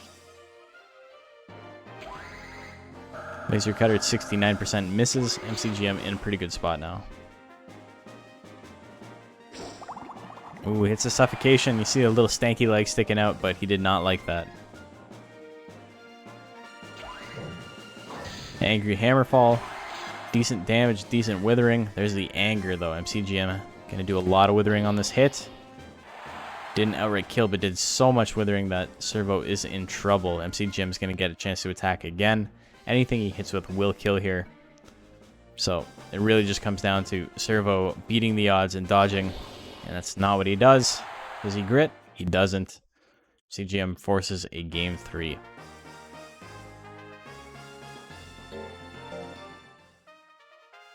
Game 3, baby. Raw and Servo and MCGM both fighting for their lives right now.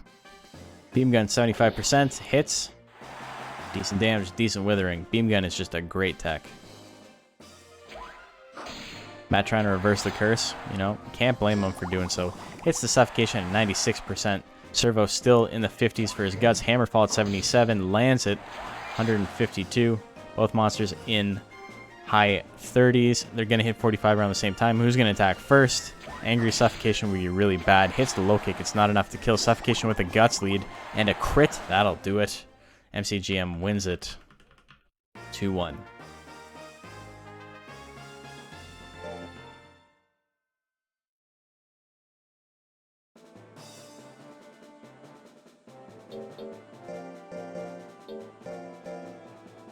Any option but low kick would have killed. I mean, punch wouldn't have killed.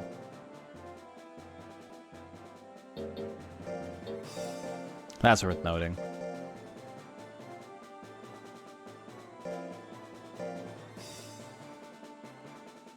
Matt and Gel making you money. You're always betting on the Gel, though. You'll never not bet on the Gel. And I don't blame you. I'd bet on Gel all the time, too, if my very first tournament monster was a Gel and won.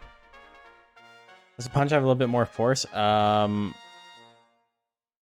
don't think so. I'll take a look.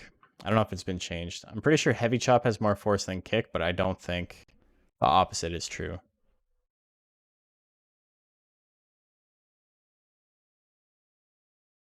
Yeah, predictions live. Let me take a look at Vanilla.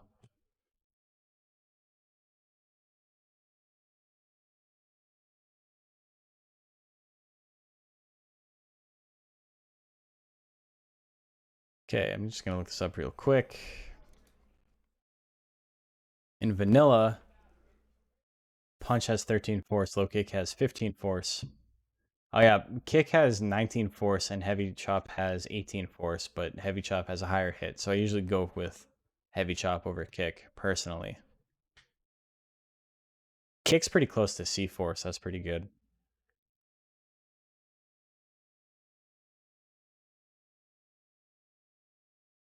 Is Yo-Yo really Henger's weakest attack? Let me take a look. Yeah. Soundwave technically is worse. Wow, what a bad move. Soundwave is pretty shitty. 6 force. God, that's awful. That's like Pixie's Pat. I do 35 withering. For like almost 30 guts. One of the slowest guts rate monsters in the game. It gets worse the more I think about it. Soundwave sucks. Pat misses. Punch missed at 75. Low kick lands at 80. Tiny bit of damage there. There's the punch. 44 damage. 56 on the kick. Sting hits at 78. Not enough to kill, but decent damage. Goes for it again. Misses that one at 75. Goes for Kiss, which hits. It's going to stop Santana from being able to attack again.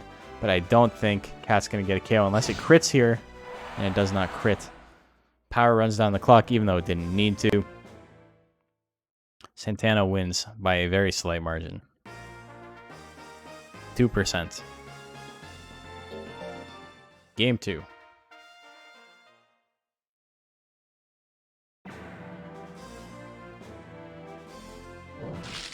Claw Assault opener, 45 damage. High kick lands for 133, minus 15 guts. Cat is in the lead here. So Pat at 86, it lands. Punch from follow-up, 73% misses.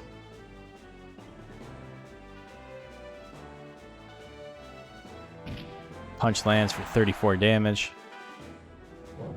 Oh, Claw Assault misses at 60. Kiss at 86 misses as well. That was a really big miss.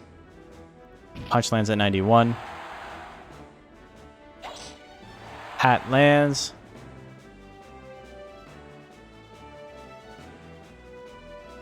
Another Pat. So Santana needs to swing here. Another Pat is going to run down the clock. Do we see another? Oh my god. And Power runs down the clock on himself. So we got a game number 3. Coming in hot. Here we go.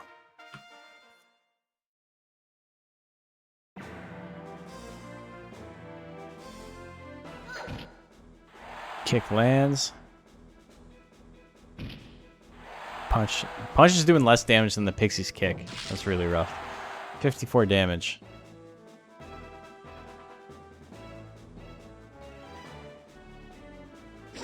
High kick. Decent damage there. And another one. We see Power this time? We don't. Not yet. Another high kick. It's not enough to kill.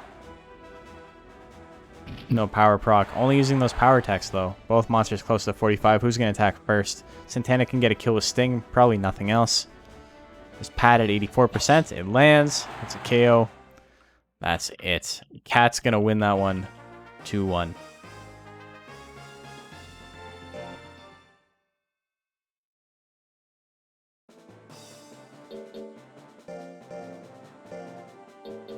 Damn, I wouldn't have bet on Cat in that one either, but there you go. Cat gets the win.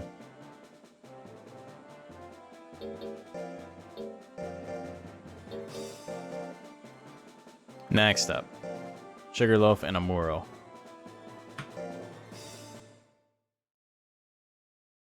Damn, that was a 50-50 bet. You guys went ham on Cat. Predictions live between Sugarloaf and Amuro.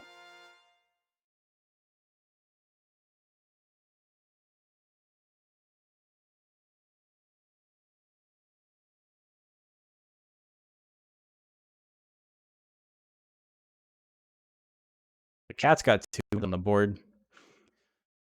Ooh, this is getting close. Astrid's kind of running away with it, but everyone else is in the running still, I think.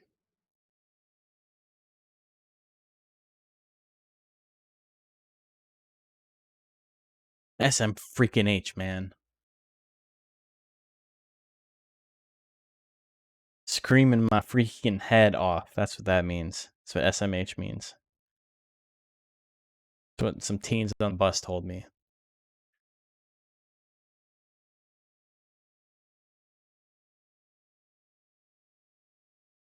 Okay, here we go. Sugarloaf and Amuro.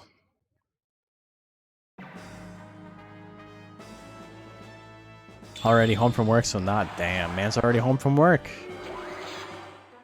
It's like 10 in the morning there.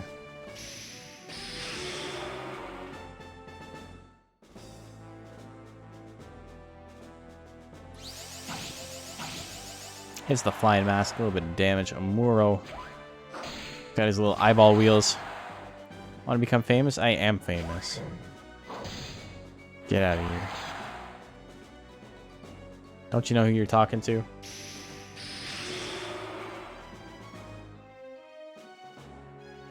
Amuro gets the foolery and gets punished frame 1 with the straight punch to the balls. Another foolery? Oh my god, into the hammer fall. The double foolery. The double foolery into the call an ambulance, but not for me. Got him. Bonked him right on the head. Little bunny foo-foo action going on. Amuro up game 1. Another hammer fall. 148 damage.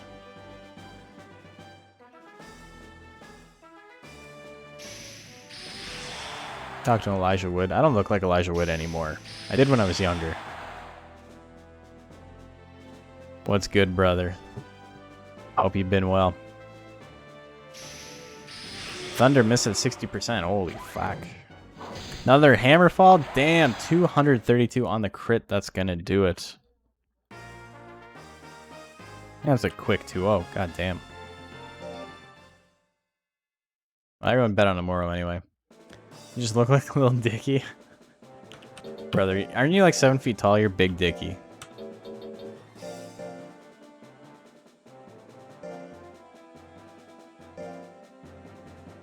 Tony Keith. Oh, I'm sorry to hear that. That's rolling a 1 in the genetic lottery looking like Toby Keith. Oh, Tony Keith. Yeah, I was gonna say, who the fuck is Tony Keith?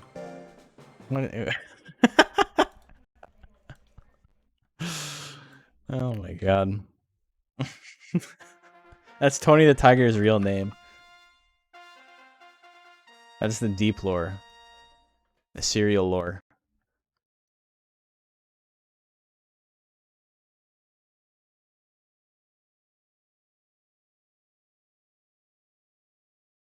Okay, so that was Amuro with the win over Sugarloaf. So Sugarloaf stays at 2 and 4. Amuro goes to 4 and 2.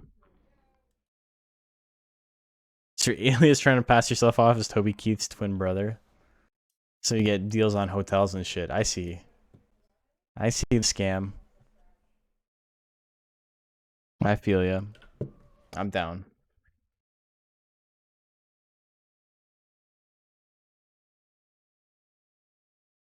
Am I gonna bet on this one?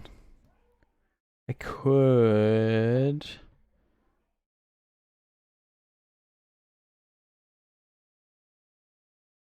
And I'm going to. That's how it works.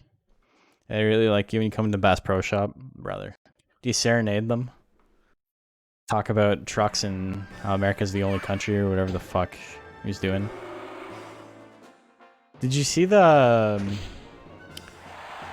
You ever hear the story about Toby Keith and Chris Christopherson? And how Chris Christopherson like threatened to kill Toby Keith backstage at some charity concert? Because Toby Keith is like... Chris Christopherson, for those of you who don't know, is a pop singer, mostly from the 80s. And he's like I didn't know this until I heard this story, but apparently he's like very left-wing. And Toby Keith is like the poster boy for like shithead redneck. And Toby Keith said something about like, none of that, but I hope you don't go out there and talk about any of that pussy shit, Chris. And then I don't know, it's just something along those lines, just like some like dumb hillbilly bullshit stuff. And Chris Christopherson's like, the fuck are you talking about? Like, you don't love the troops. You've never served. Like, where did you serve, motherfucker? I served. I was in the army. Don't ever fucking talk to me like that again. I'll kill you. And like 4 people had to like pull him off, and he's like, holy shit. This like weird like fake redneck who lives in a McMansion and drives a $100,000 pickup, talking shit to an actual veteran, saying he didn't love his country enough because he like cares about homeless people and shit like that. It's pretty funny. And look up Chris Christopherson if you don't know who he is, because he does not look like the type of guy who would say or do that. It's very funny. The Navy SEAL copy pasta IRL, really close, yeah. I'm sure you guys can find the story. It's really famous. But yeah, it's very close to that. It's just like, except it's more so like, how dare you use like what I fought for to like push your ideals. I don't know. It's just, I don't know. It's funny. Incredibly based. You're right. Ooh, Hare gets the crit back blow, but it's not enough. Astrid winning it 2-0. As you do. So that's the end of round number 6. Let's take a look at our standings. So with that, Astrid's still undefeated. You're even from where you started. That's pretty good. I'm pretty close. I'm about 300 points down, so it's very close. JP recites the Toby Keith verse. Oh my god. Jay-Z? What the fuck are you talking about, Mach? Also, yeah, my list button is still broken. Like, what's the deal with this? It's my,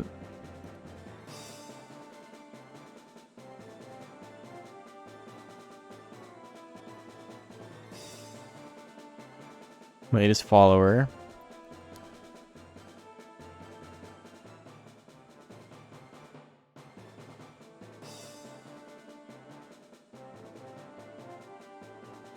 Why is this?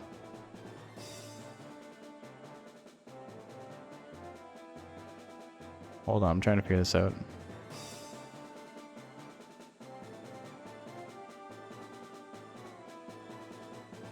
Yeah, why is it? I don't know. It just like, it killed itself. I don't know what the deal with that was. Dinner with JP or 500k? Oh my god. Surprised Cat won too. So proud. Cat's pretty good. It's not true, but I'm being very nice by saying that.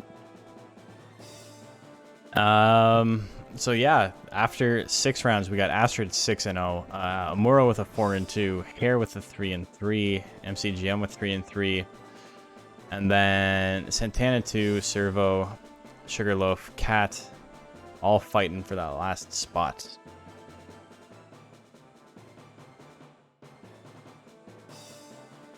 I love the would you rather have dinner with Jay-Z versus $500,000 comment, because nobody with a functioning brain takes the dinner with Jay-Z.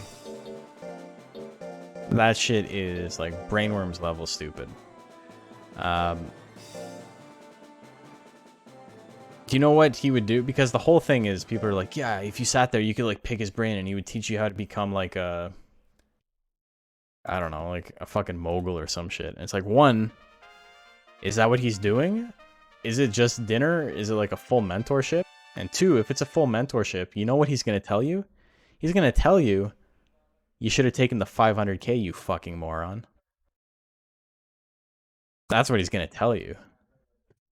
That's a man who knows money. He's going to be like, you gave up the chance for 500k to talk to me? You're already beyond help.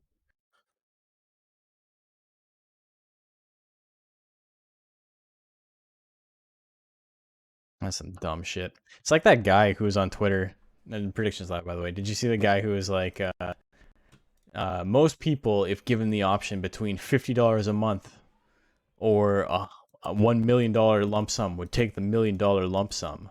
But that's because they don't know about how to make money. And it's like, what the fuck? It'd take you 50 years to make $1 million off of $50 a month. Is that even right? Let me do the math on that real quick.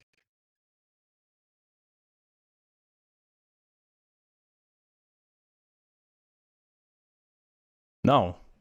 Take you like, what the fuck? That's only, yeah, $50 a month. Wait, maybe it's $50 a week. Yeah, it's $50 a week. 50 times 52 times. It's still like 1,000 years. Like it's nothing.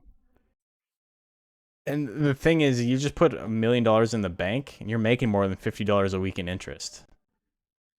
Like, there you go. You made your money back. You do both at the same time. You know, the crazy thing is you don't even need to invest it. You just throw it into a fucking low yield savings account. You make more money.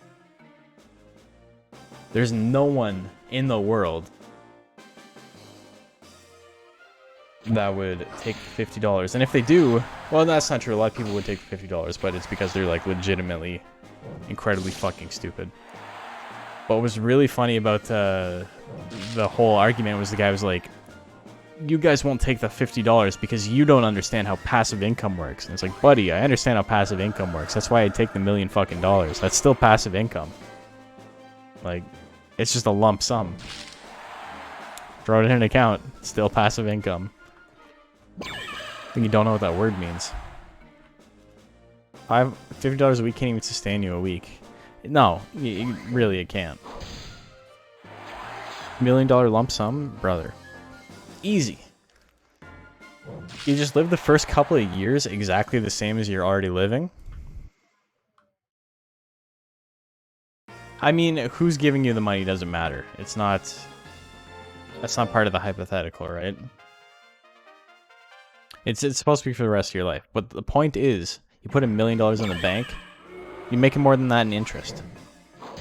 Just by virtue of having it. So you could do both. You could still have the $50 a week, but also $1 million lump sum. Just like bafflingly stupid. LLC Twitter, as we like to call it. Just these people with their fucking get-rich-quick schemes and like, I'm a hustler. I work 400 hours a week, and I make 100 grand a year. I'm the American dream. It's like, bro, what the fuck are you talking about? Like, you have no life. You make like slightly more money than I make. Like, oh, I'm sorry to hear that. Rough. Sigma male grind set. That's true. You put $1 million in the bank or invest it in something safe and live on it for life. You can't do that with $50 a week. That's it. It was a bafflingly stupid argument. It was really funny. Those dudes are scared to take the granola bars at work. That shit's mine. If the boss bought something, it's mine now. That's how that works. It's so funny. That shit happens all the time, too. Like, I was at work today, and the client brought in a bunch of water bottles and a bunch of Gatorade for us because we were doing, like, heavy manual labor, and he just wanted to be a nice guy. And everybody was drinking water. Nobody took a Gatorade. And I was like, that's kind of weird. Why is nobody taking Gatorade? So I took a Gatorade. And then everyone started taking Gatorade after me. It's like they're like, oh, I don't know if I should. It's like, brother, he's fucking giving it to you. Anyway, I think that's 2-0 for Ronald Servo. Guys, back me up. That was a 2-0, right? 2-1. Oh, that's right. Yeah, that makes sense.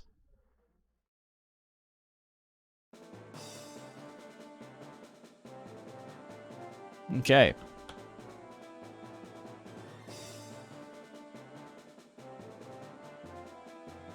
Oh yeah, but the reason I brought up the guy who talked about the $50 versus $1 million thing is because he was also going on this big tangent about the Jay-Z versus 500K thing.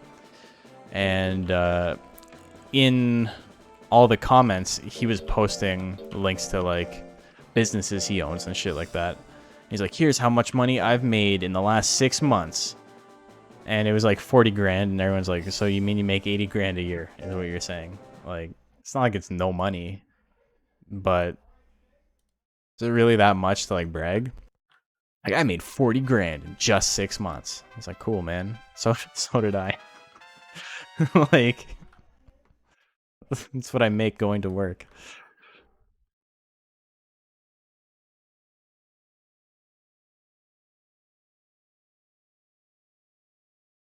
Hey, predictions live.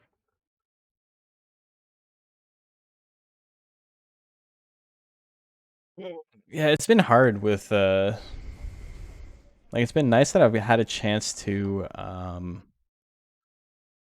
what do you call it? That I had a chance to like actually start streaming and making these videos and stuff. And I was only afforded that opportunity because of the pandemic, and because my government did not completely fuck everything up and decided to pay us to stay at home.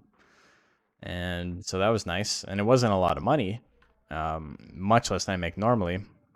Show off, I know. But I'm still technically okay. So Ian, how much does this bother you? I still get about $900 every 2 weeks from the government. I'm back to work. I'm not back to work 100%, but because my income was affected by more than 50%, I still get $900 every 2 weeks. Yes, sir, every 2 weeks. I have since March 2020. It started off, it was $2,000 a month, and then that changed to $900 every 2 weeks, and soon it's going to be transitioning to $600 every 2 weeks, which is significantly less, but still a lot of money. Take that to the Philippines, please. I'll smuggle you some money, Tix. Where you moved, you were working full-time, still got paid by the government? The US was weird, though. Like, so many people only got, like, one, like, $1,200 stipend, and they're like, cool. Fucking, there you go. Survive on that for the next year. I'm not a big fan of our government, but they did do a pretty good job with this specifically. I'm a big wig. No, that's just my hair. What the fuck am I sub? Making so much money. You're not subbed right now. Don't even give me that shit. I can see. Oh, that's a founder badge. Your founder badge was like on my, what do you call it? On my Streamlabs, it was like a broken JPEG. I couldn't figure out what it was. Okay, I see. I see, you're a founder. My apologies, sir. Only got around 20 USD once during the whole pandemic. Jesus Christ, dude. Nah, the Canadian dollar is not that strong. It's like 70% of an American dollar. But still, like, we did pretty good.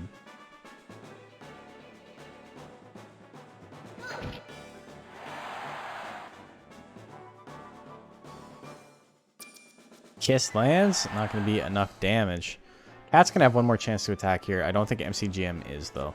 So Cat can still win this. Do I look like I know what a JPEG is? I love King of the Hill, man. Ooh, big damage. That's a lie. It was not big damage. MCGM wins game number 2. So, game 3. Here we go.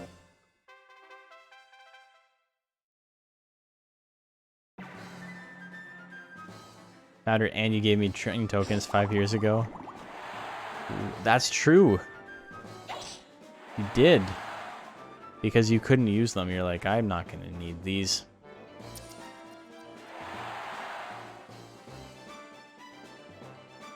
Did Toronto win that year? I feel like Toronto and Seattle have been in the finals a couple of times. Favorite King of the Hill episodes when Dale gets the pseudo armor. There's a lot of great ones. I love the one where Lady Bird starts just attacking people because it's going deaf. And they have like the showdown in the old folks' home. Toronto doesn't win things. Toronto does win things, just not hockey. MCGM wins 2-0. 2-1, sorry.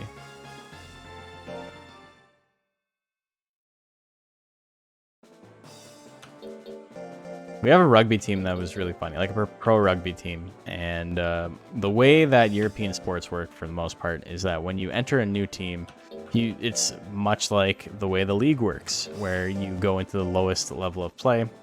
And then when you win a bunch of times, you win that league's championship, you move up to the next league to face more stiff competition. And the guy in Toronto who bought this rugby team spent so much money on it, and the talent was so much better than everyone else in the league that it like became unfun to watch. Because Toronto was just fucking brutalizing all these other teams where like the players weren't even like pros.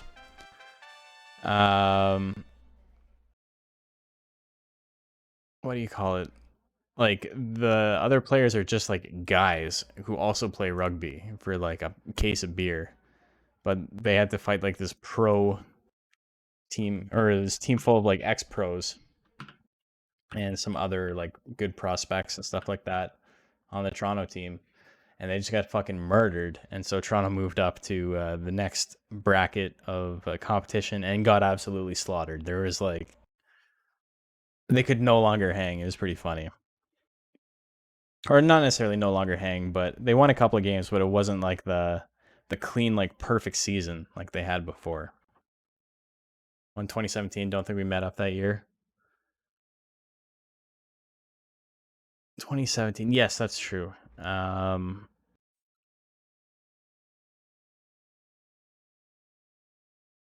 that is true. That was 2017. I remember specifically what I was doing when that game happened, and it was I was working a shift to cover for my friend because he showed up to sorry, it's awkward, but my a guy that I had hired showed up incredibly hungover to the point where he couldn't work, and it wasn't like the first time he did it. So I basically fired him on the spot because it was like, I need him to work. And so this other guy I was working with, who is my friend, super into football, and he was like, man, like, I'm gonna have to miss the finals for this. Like, I can't believe like this fucking kid ruined my day, this and that. And so I basically covered his shift for him for free. Technically I was employing these people, but like I wasn't employing them, but I was their boss. I was the one hiring and all that fun stuff. And so I worked this stupid event. It was like a town hall meeting for a development company, like a company that makes condos and shit like that. A stockholder meeting or shareholder meeting, because they were incredibly behind in all of their projects, and they had taken a massive financial hit. So they were trying to explain to the shareholders why this was the way it was. And so that's what I did while my friend got to go hang out in and watch Toronto win MLS live. So my night was almost as fun as his night was, as someone who doesn't watch soccer. You ever want to see a billionaire just get reamed out by a bunch of angry dudes? Like, it was so funny. It was great. I loved it. I was trying so hard not to laugh sometimes, because I didn't feel bad for anyone. It was just, these people are just at each other's throats, and I was like, hell yeah, I'm here for this. I want to see someone throw a punch.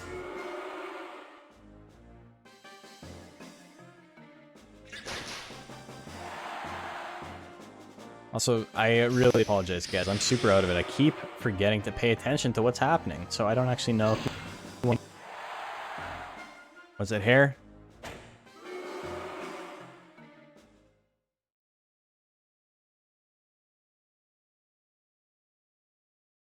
Hold on, I'll watch the VOD real quick.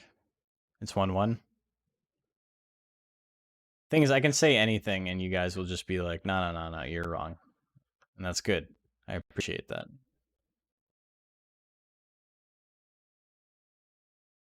Sugarloaf won game 1, that's right. Okay. Yeah, it's 1-1.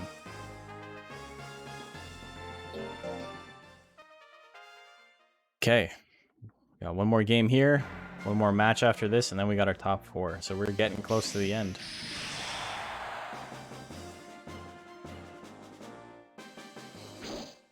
This is it straight.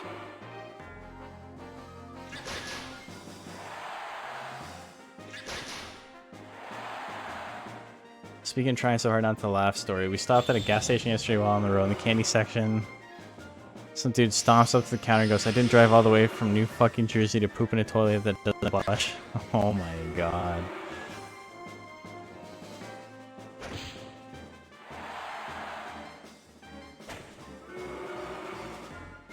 I think the implication there is that he did drive all the way from New Jersey specifically to poop in that toilet, and he was mad because it didn't like fulfill the experience he was expecting.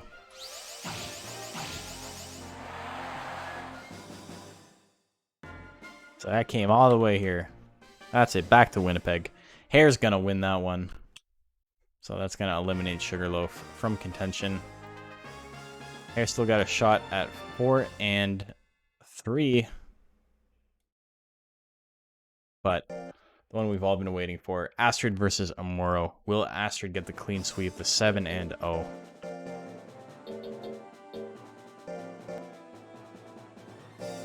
What a day. On Astrid's very first tournament, I said I think this monster has potential. It did not live up to that potential, but now that there's no strong opponents for it to fight, it, you know, is doing it. It's doing the thing I said it would. It just took much, much longer than I thought it would.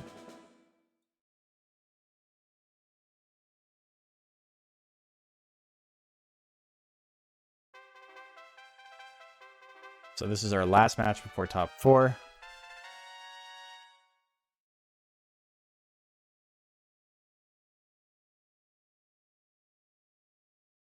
Game predictions live. It's like the Toronto rugby team, but in reverse. It's true. Well, no, it's the same thing. Kicks ass when there's no one strong to fight. But just everyone moved on.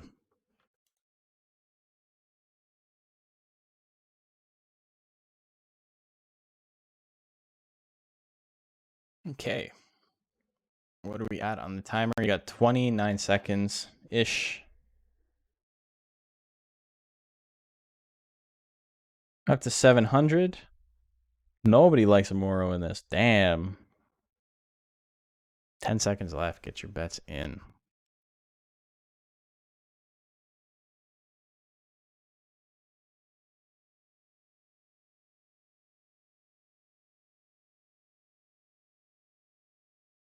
Okay. Ended up at 63 to 37. Pretty cleanly in Astrid's favor. Hammerclaw 70%. Lands it. 129 damage. I think most people are expecting Astrid to win this. Get that perfect 7-0. We don't see it often. It's always nice when it happens. Punch lands. Big damage there.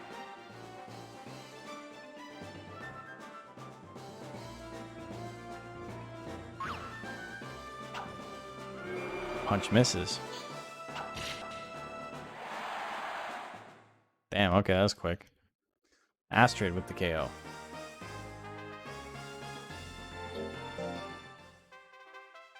Game 2.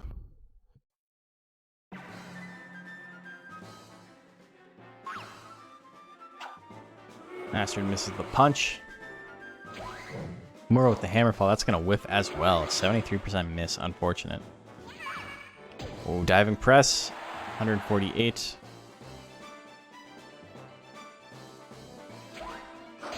Punch right in the noggin.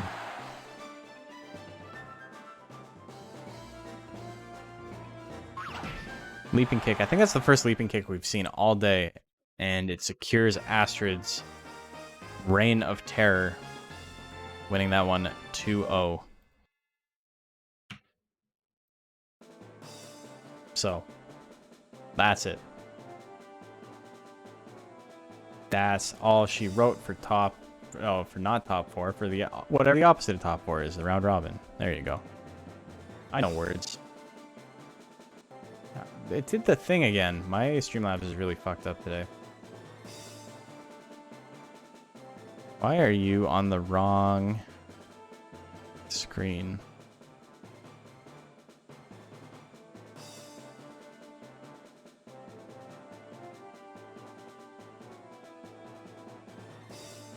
Streamlabs. There you go. Yeah, I don't know what's up with that. Anyway, Streamlabs being real dumb. But here we go. We got Astrid with a 7-0. Pretty crazy.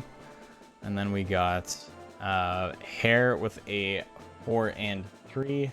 MCGM with a 4 and 3. And Amuro with a 4 and 3. That's going to be our top 4. Ronald Servo, Santana, Sugarloaf, and Cat are all going to have a chance in the last chance qualifier.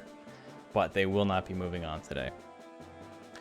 So who got what place. Astrid got first, obviously, but who got second? We got to do some counting. MCGM has how many wins? 1, 2, 3, 4, 5, 6, 7, 8. But as bad as it can do. MCGM is probably fourth. It's not going to be tomorrow. There's still... I'm not explaining it again, JP. I think tomorrow is the last day before LCQ. Hair is what? 6. 1, 2, 3, 4, 5, 6, 7, 8. Oh my god, 3-way tie. 1 or 2 move over from LCQ. We're gonna do it's just gonna be one. One shot, one opportunity. Host 00312 is now following. That sounds like a real name. Thank you. Appreciate it. Okay, and Amuro, the last one, 7. 1, 2, 3, 4, 5, 6, 7, 8, 9, 10. 10. So Amuro second place, and then Hair and MCGM. Who won out of them? Hair did. So it's going to be Astrid versus MCGM and Hair versus Amuro. I'm going to make my top 4 bracket. We'll be back in just a sec.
Okay, welcome back. Monster Hunter Battle League, Season 2, Week 21-8. 21 weeks into this, we are getting to the end of Rank C. There's an emu missing in your city? Damn. That sucks. Hope they find him.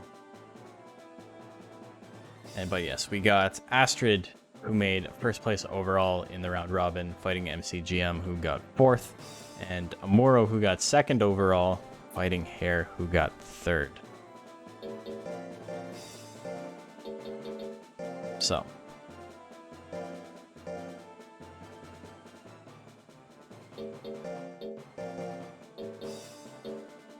Astrid versus MCGM. Right. Here we go. Log is now following. Thank you, brother. Appreciate it.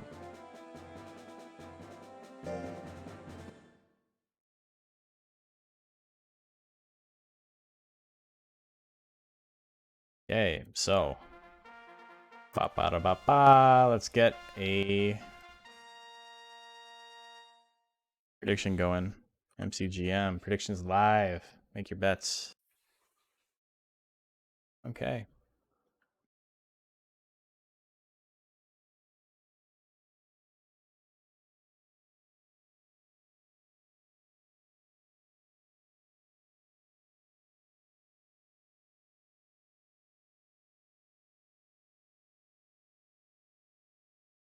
You got 30 seconds left. Reading some YouTube comments. People are so nice.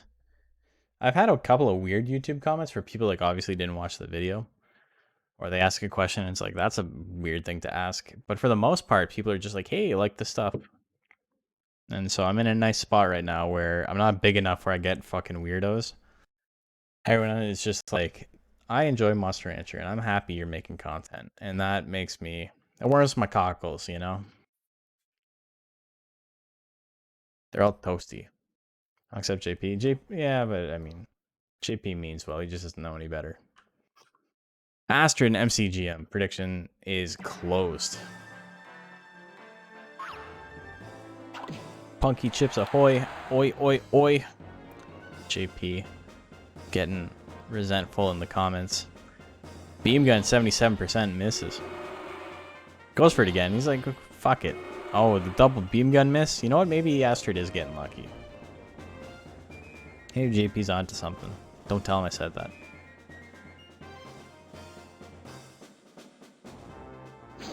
Stab. A little bit of damage, but the beam gun, that's where the money is. 69. You know what? I lied. Astrid has such a good guts rate. Or sorry, guts advantage right now. Guts lead. Astrid does not have a good guts rate. Punch at 82. Bonks him on the noggin. It's stabbed again. 50 damage on the crit. It's actually really close. Astrid with a massive guts lead, though, can attack multiple times. Both monsters can. Technically, diving press at 68 is going to take it. At the very end, 253 on the crit. Big damage crits.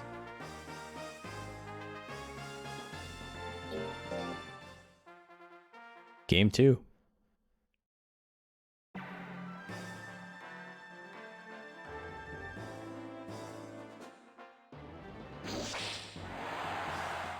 Stab to start things off and do a lot of damage. The anger from Astrid. Angry diving press. 176 damage. A lot of withering there. Can attack again if it wants. Leaping kick at 74. 83 damage. It can keep going too. Another diving press. That one's going to miss. MC Jim has a chance to counterattack here, but has a lot of ground to make up. Hits the beam gun. Crits for 103 damage. Still needs to do 200 damage and procs anger. So Astrid's going to get the next chance to attack. In theory, anyway. They're both over 45 guts now, so they can both do something. Another leaping kick lands. It's going to be it.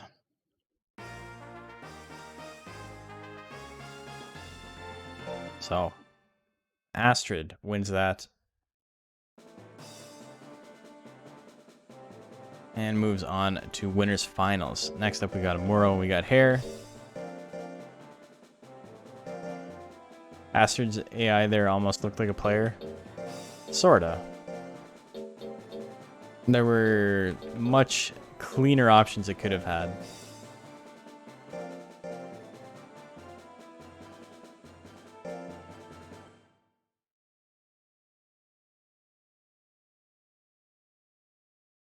Okay, I'm gonna get this prediction live. Okay, prediction is live. Make your bets. Muro and Hare. Talking game 1 specifically? Yeah, that one is pretty good. That worked out well.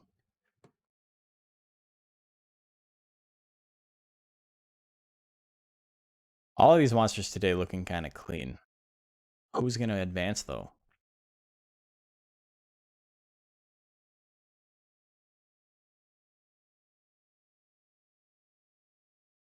Using its nuke in the last 2 seconds. So that's a little bit risky. I think I would have gone for diving press a lot sooner.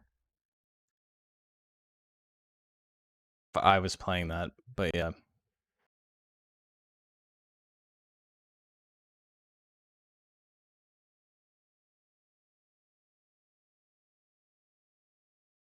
Like diving press could have won the game much quicker instead of making it very close. Like if it had missed, it would have been spooky. Punch lands, a little bit of damage there. Here goes for the Kung Fu Fist, gets him right back, 80 damage. Laser cutter at 40%, that whiffs.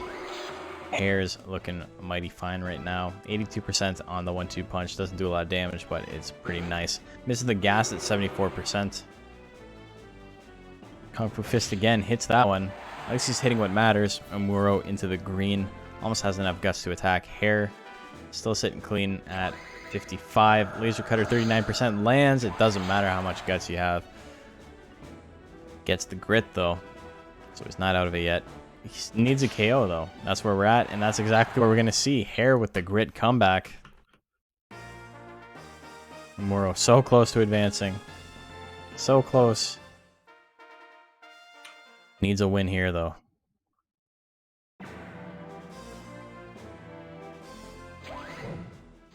Oh, Hammerfall lands. Big damage.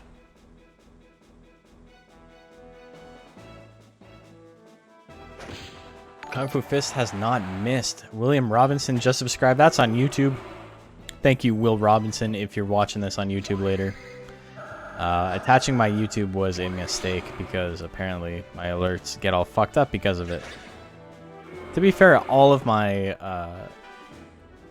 my Streamlabs is messed up right now.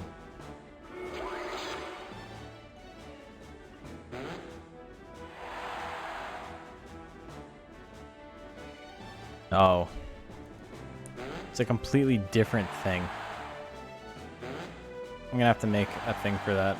There's subscriptions and subscribers. Those are two different things. Hammerfall is okay. Oh, Hair wins it last second? I mean, he had the lead, but...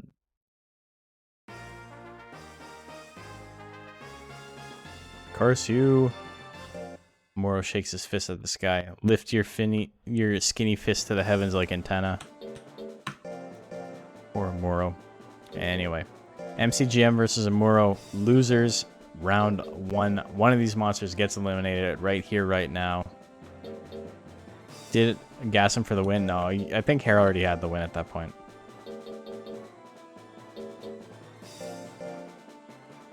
Laser cutter and 2 cutters. That's what I would have done too.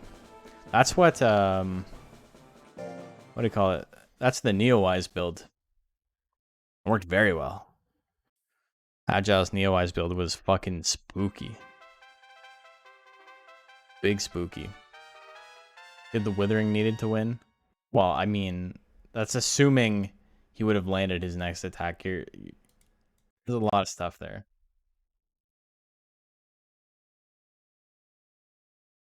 Okay, MCGM.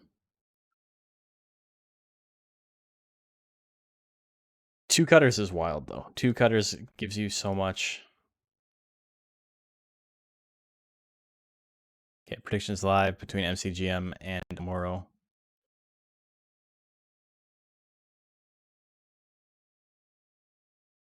That means someone between Hair and Astrid is moving on to B rank today.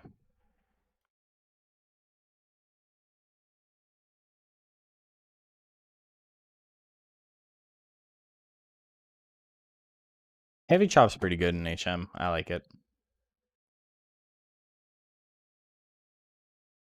In the sense that it didn't really change. Just a good move.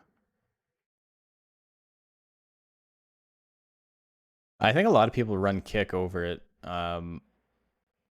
Just because there's slightly more damage. And it's still a 51 hit, which is pretty nice. Low kick, bonks him in the head. There's the whip that misses. Whip misses again. Amuro is sitting at 50%. Does another foolery. Oh no. Hammerfall lands 142 damage. There's the anger. It can do big withering here. 59% lands it. A lot of withering. No crit though, so Amuro still sitting pretty life-wise. Suffocation hits. That's big damage. Moro has the guts lead though, so he will get next attack. He can get a KO with a couple of his moves, not so much his basics, but Hammerfall will KO, Laser Cutter will KO. Foolery, oh no, gets whiffed during Foolery. It's pushed back, he can still attack. Hammerfall does Foolery again, are you serious? That's like 4 in 1 match. Punch lands, it's going to be enough to win though. 2 in a row, even with all the Fooleries. Moro's no fool. Wins game 1. Game 2, here we go.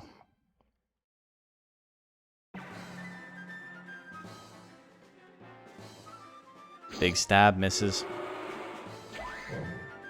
Hammerfall lands at 72, 144, no withering, meaning that there's no chance for an anger proc. Beam gun lands, does a decent amount of withering, but that would have been much worse with anger. Both in the 40s, both can attack soon. Goes for the whip, that missed at 65. Has not had a lot of luck with the whip in this matchup. Hits the punch, decent damage there. Again, no withering. No chance for MCGM to proc anger. He has a guts lead. He's not losing any guts. But he has a ginormous life deficit at the moment. Low kick at 84%. Goes for the laser cutter, does foolery again. This is nonsense. This is dumb. This is incredibly stupid. Anyone's game right now. Low kick or punch. Suffocation goes first, misses at 62%. And Muro decides to foolery again. I cannot believe it. Cannot believe a monster that did foolery that many times is going to win. Muro wins that one 2-0.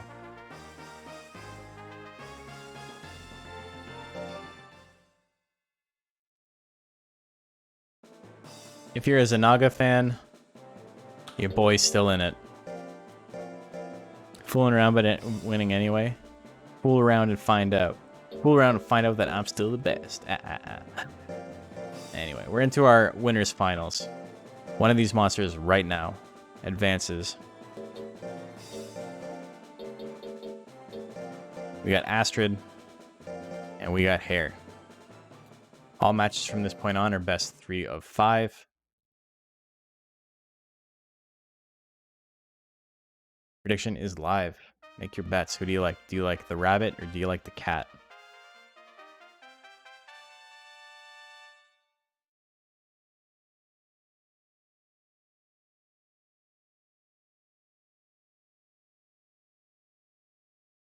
Only got a couple matches left.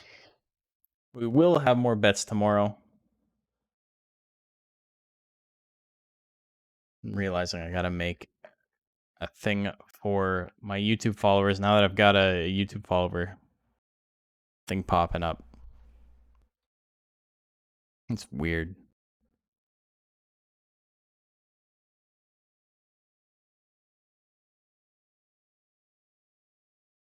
But yeah, I want to say thank you to everyone who's followed and subscribed lately because my numbers have kind of been going nuts. So I was at like 360 followers or subs on YouTube, and now I'm almost at 500 already in like almost a week and a half.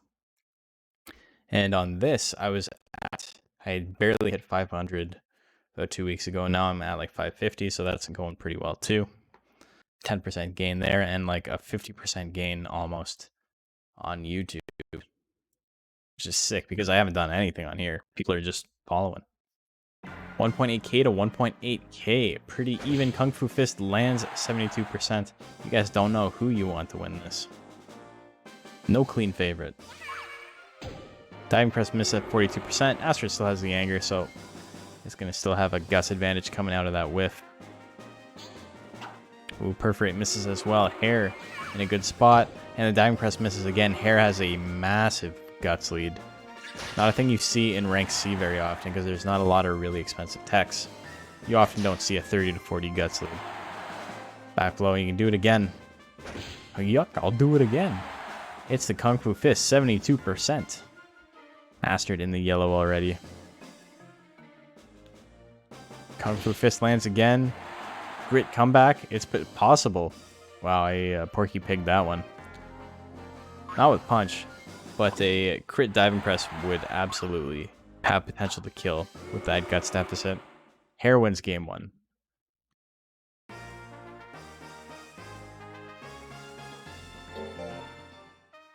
Game 2.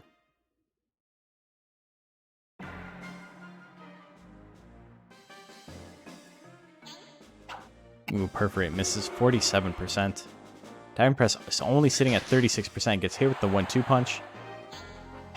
Perforate misses again. Astrid's low skill really hurting it in this matchup specifically. Hare has a pretty good matchup here, I think. I think in the broad spectrum, I think Astrid is the better monster, but specifically in this matchup, Hare has a lot of things going for it. Kung Fu Fist again at 77. A little bit of damage there. Into the back blow. Ooh. Astrid in the yellow. Diving Press at 38% lands. Not enough to kill. A crit would have done it. Hare gets power. He doesn't need it, but now... Oh, not power gas. Oh no. The power gas, 21 damage. Is he going to lose this way? Another gas. No, he's going to swing a back blow at the last second. Hare on match point. 1 win away from advancing to rank B.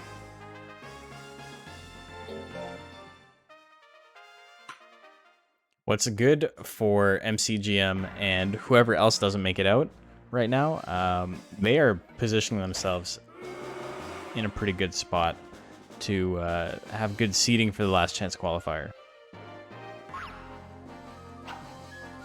punch misses. Kung Fu Fist lands. Decent damage there. Diving Press misses as well. Oh, there we go. 39% lands it.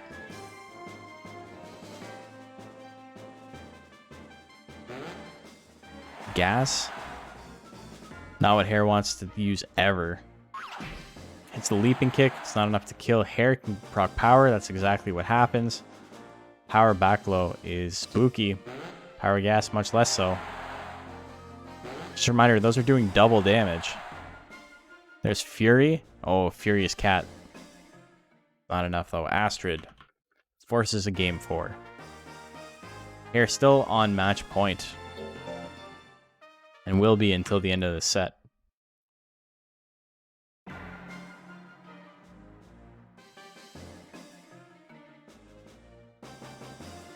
Purebred Hair versus Purebred Mew. Both monsters have exactly a 15 guts rate.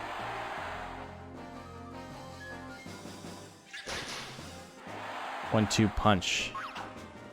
Leaping kick misses. The crit on 1-2 punch was pretty important there. Did decent damage. 31 damage that time. Oh, a diving press.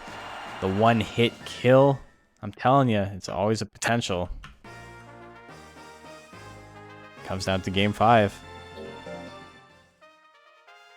Here we go. Last game. Winner of this moves on to rank B. Losers gotta fight Amuro. Both these monsters beat Amuro. So Amuro's gonna have a hard time regardless.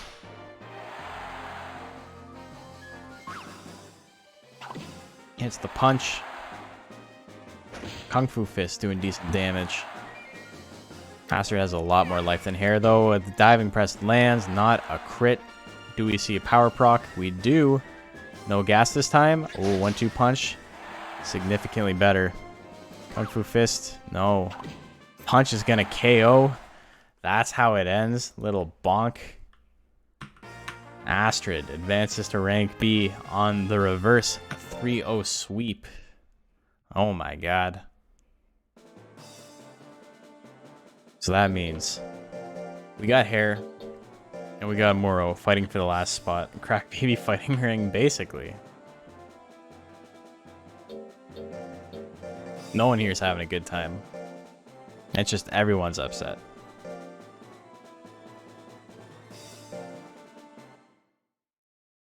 Astrid gets the win.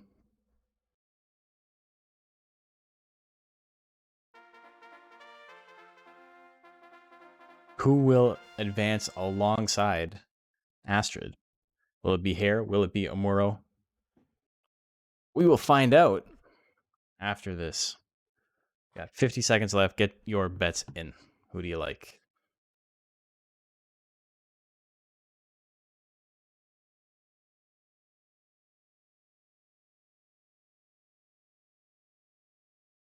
Do you like the rabbit or do you like the robot? It's a hard choice. People are liking the robot. The robot does have the one-hit kill potential. Has decent skill. His opponent also has decent skill, and Amuro has like nothing for defensive stats. Ooh, that's spooky. It all comes down to who lands their big attack first, really.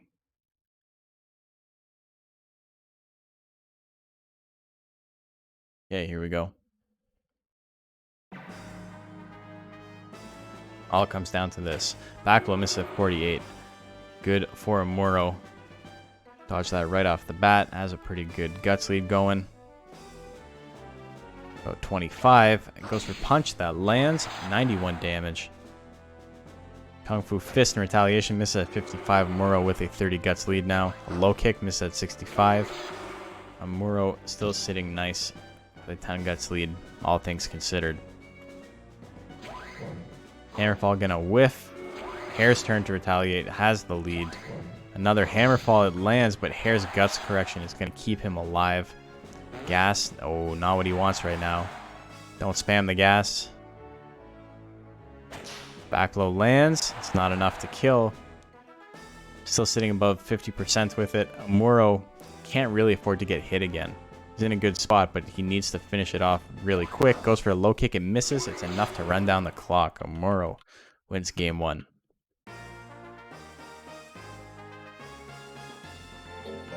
Game 2 coming in. Speed versus raw power. Back blow lands. 146 on the crit. Big damage there. Amuro's hammerfall misses. Hair is in a great spot right now. Ooh, dodges that back blow. Amuro's just going to have to keep dodging at this point. Another hammerfall. No luck with that move this round. Had Rancid stuck in your head all day? What song? Back blow misses again. All these 50s whiffing. Punch lands. A little bit of damage there. Gas. Ruby Soho. Because of AEW. Ooh. Hammerfall lands. There's a wrestler called Ruby Soho. I know. I'm pretty sure she got her name from the song. But yeah. Amuro now on tournament point.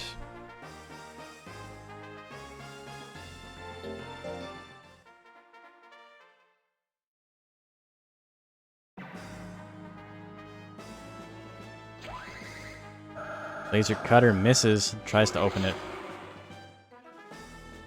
Guitarist of Rancid and her are friends. Like Tim Armstrong and her are friends. Or Lars Fredriksson. Kung Fu Fist lands.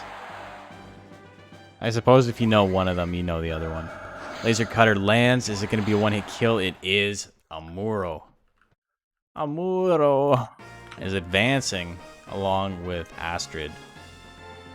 A names supremacy today. We got a robot and we got a cat. Hair getting third. MCGM with a 4th place finish. But congratulations to Chaos and congratulations to Zanaga.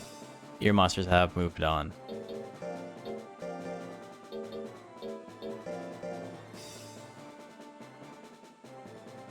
Is he?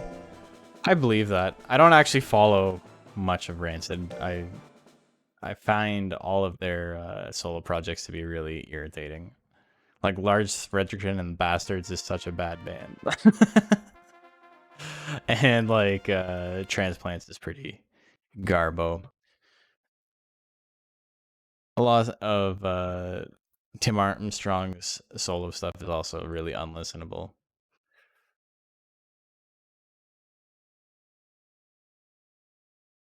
Okay, here we go.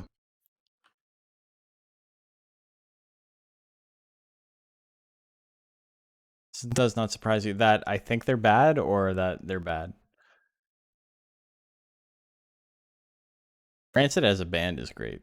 Or certain albums Rancid put out are great.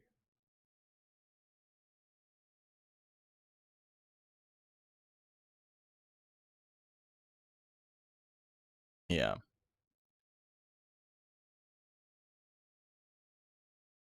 I think I got a Lars Fredriksson and the Bastard CD for free. And I always find that when you don't pay for music, you're always a little bit more objective in your listening.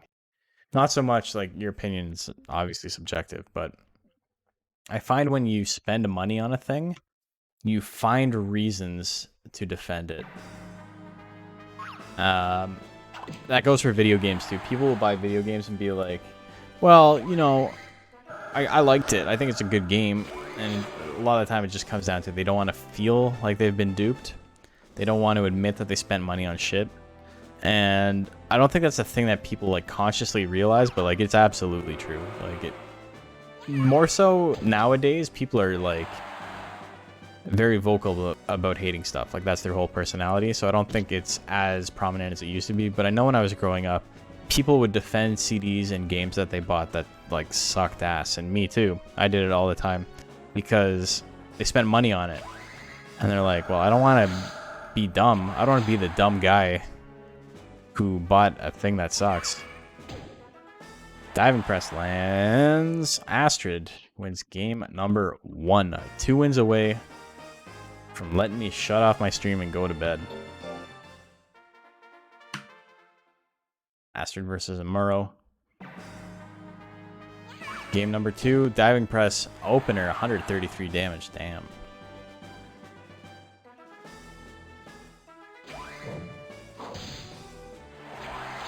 Hammerfall lands. Prairie, Concrete Jungle, Jaws Unleashed. You pre-ordered Jaws Unleashed? That's wild.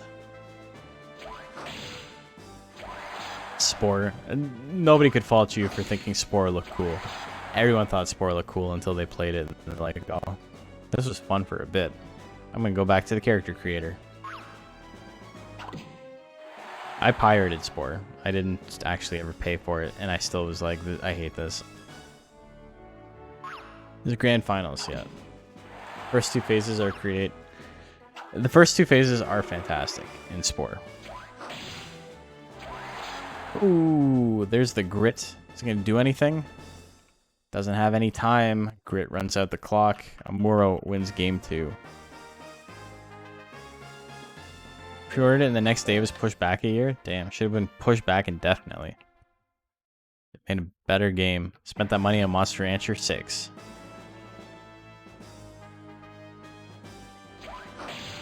Low kick lands, 70 damage. Perforate with a big whiff. Was Sid Meier was behind Spore, right? Like that was his thing?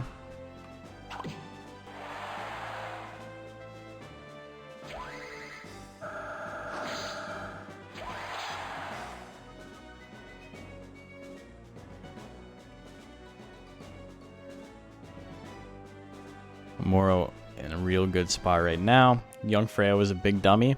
We were all big dummies when we were young. One of my favorite things. Oh, Will Wright. That's right. Yeah. The Sims guy. Yeah, exactly. Freya, the Sims guy.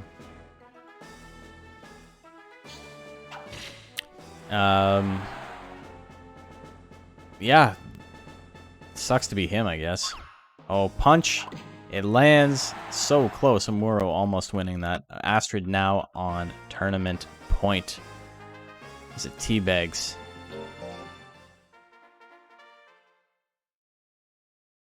Some of the Sims games are really goofy, but also a lot of fun. Like, I got from like the Scholastic Book Fair one year a collection of Sim CDs. So I have like Simcopter, which ran like shit on my Windows 95, my Pentium 1. And I have like Sim Ant and Sim Safari and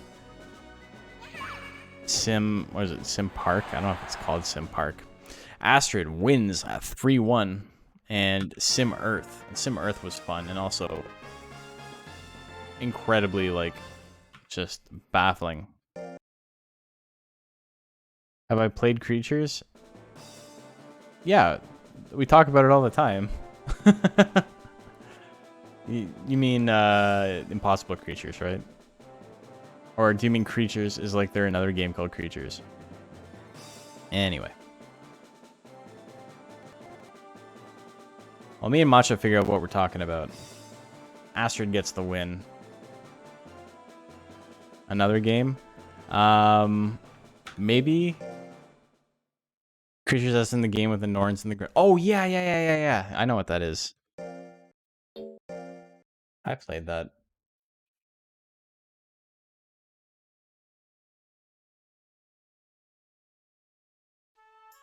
Okay, so look at that. Astrid with the 10-0. Are you serious? No losses. A Catman taking no losses.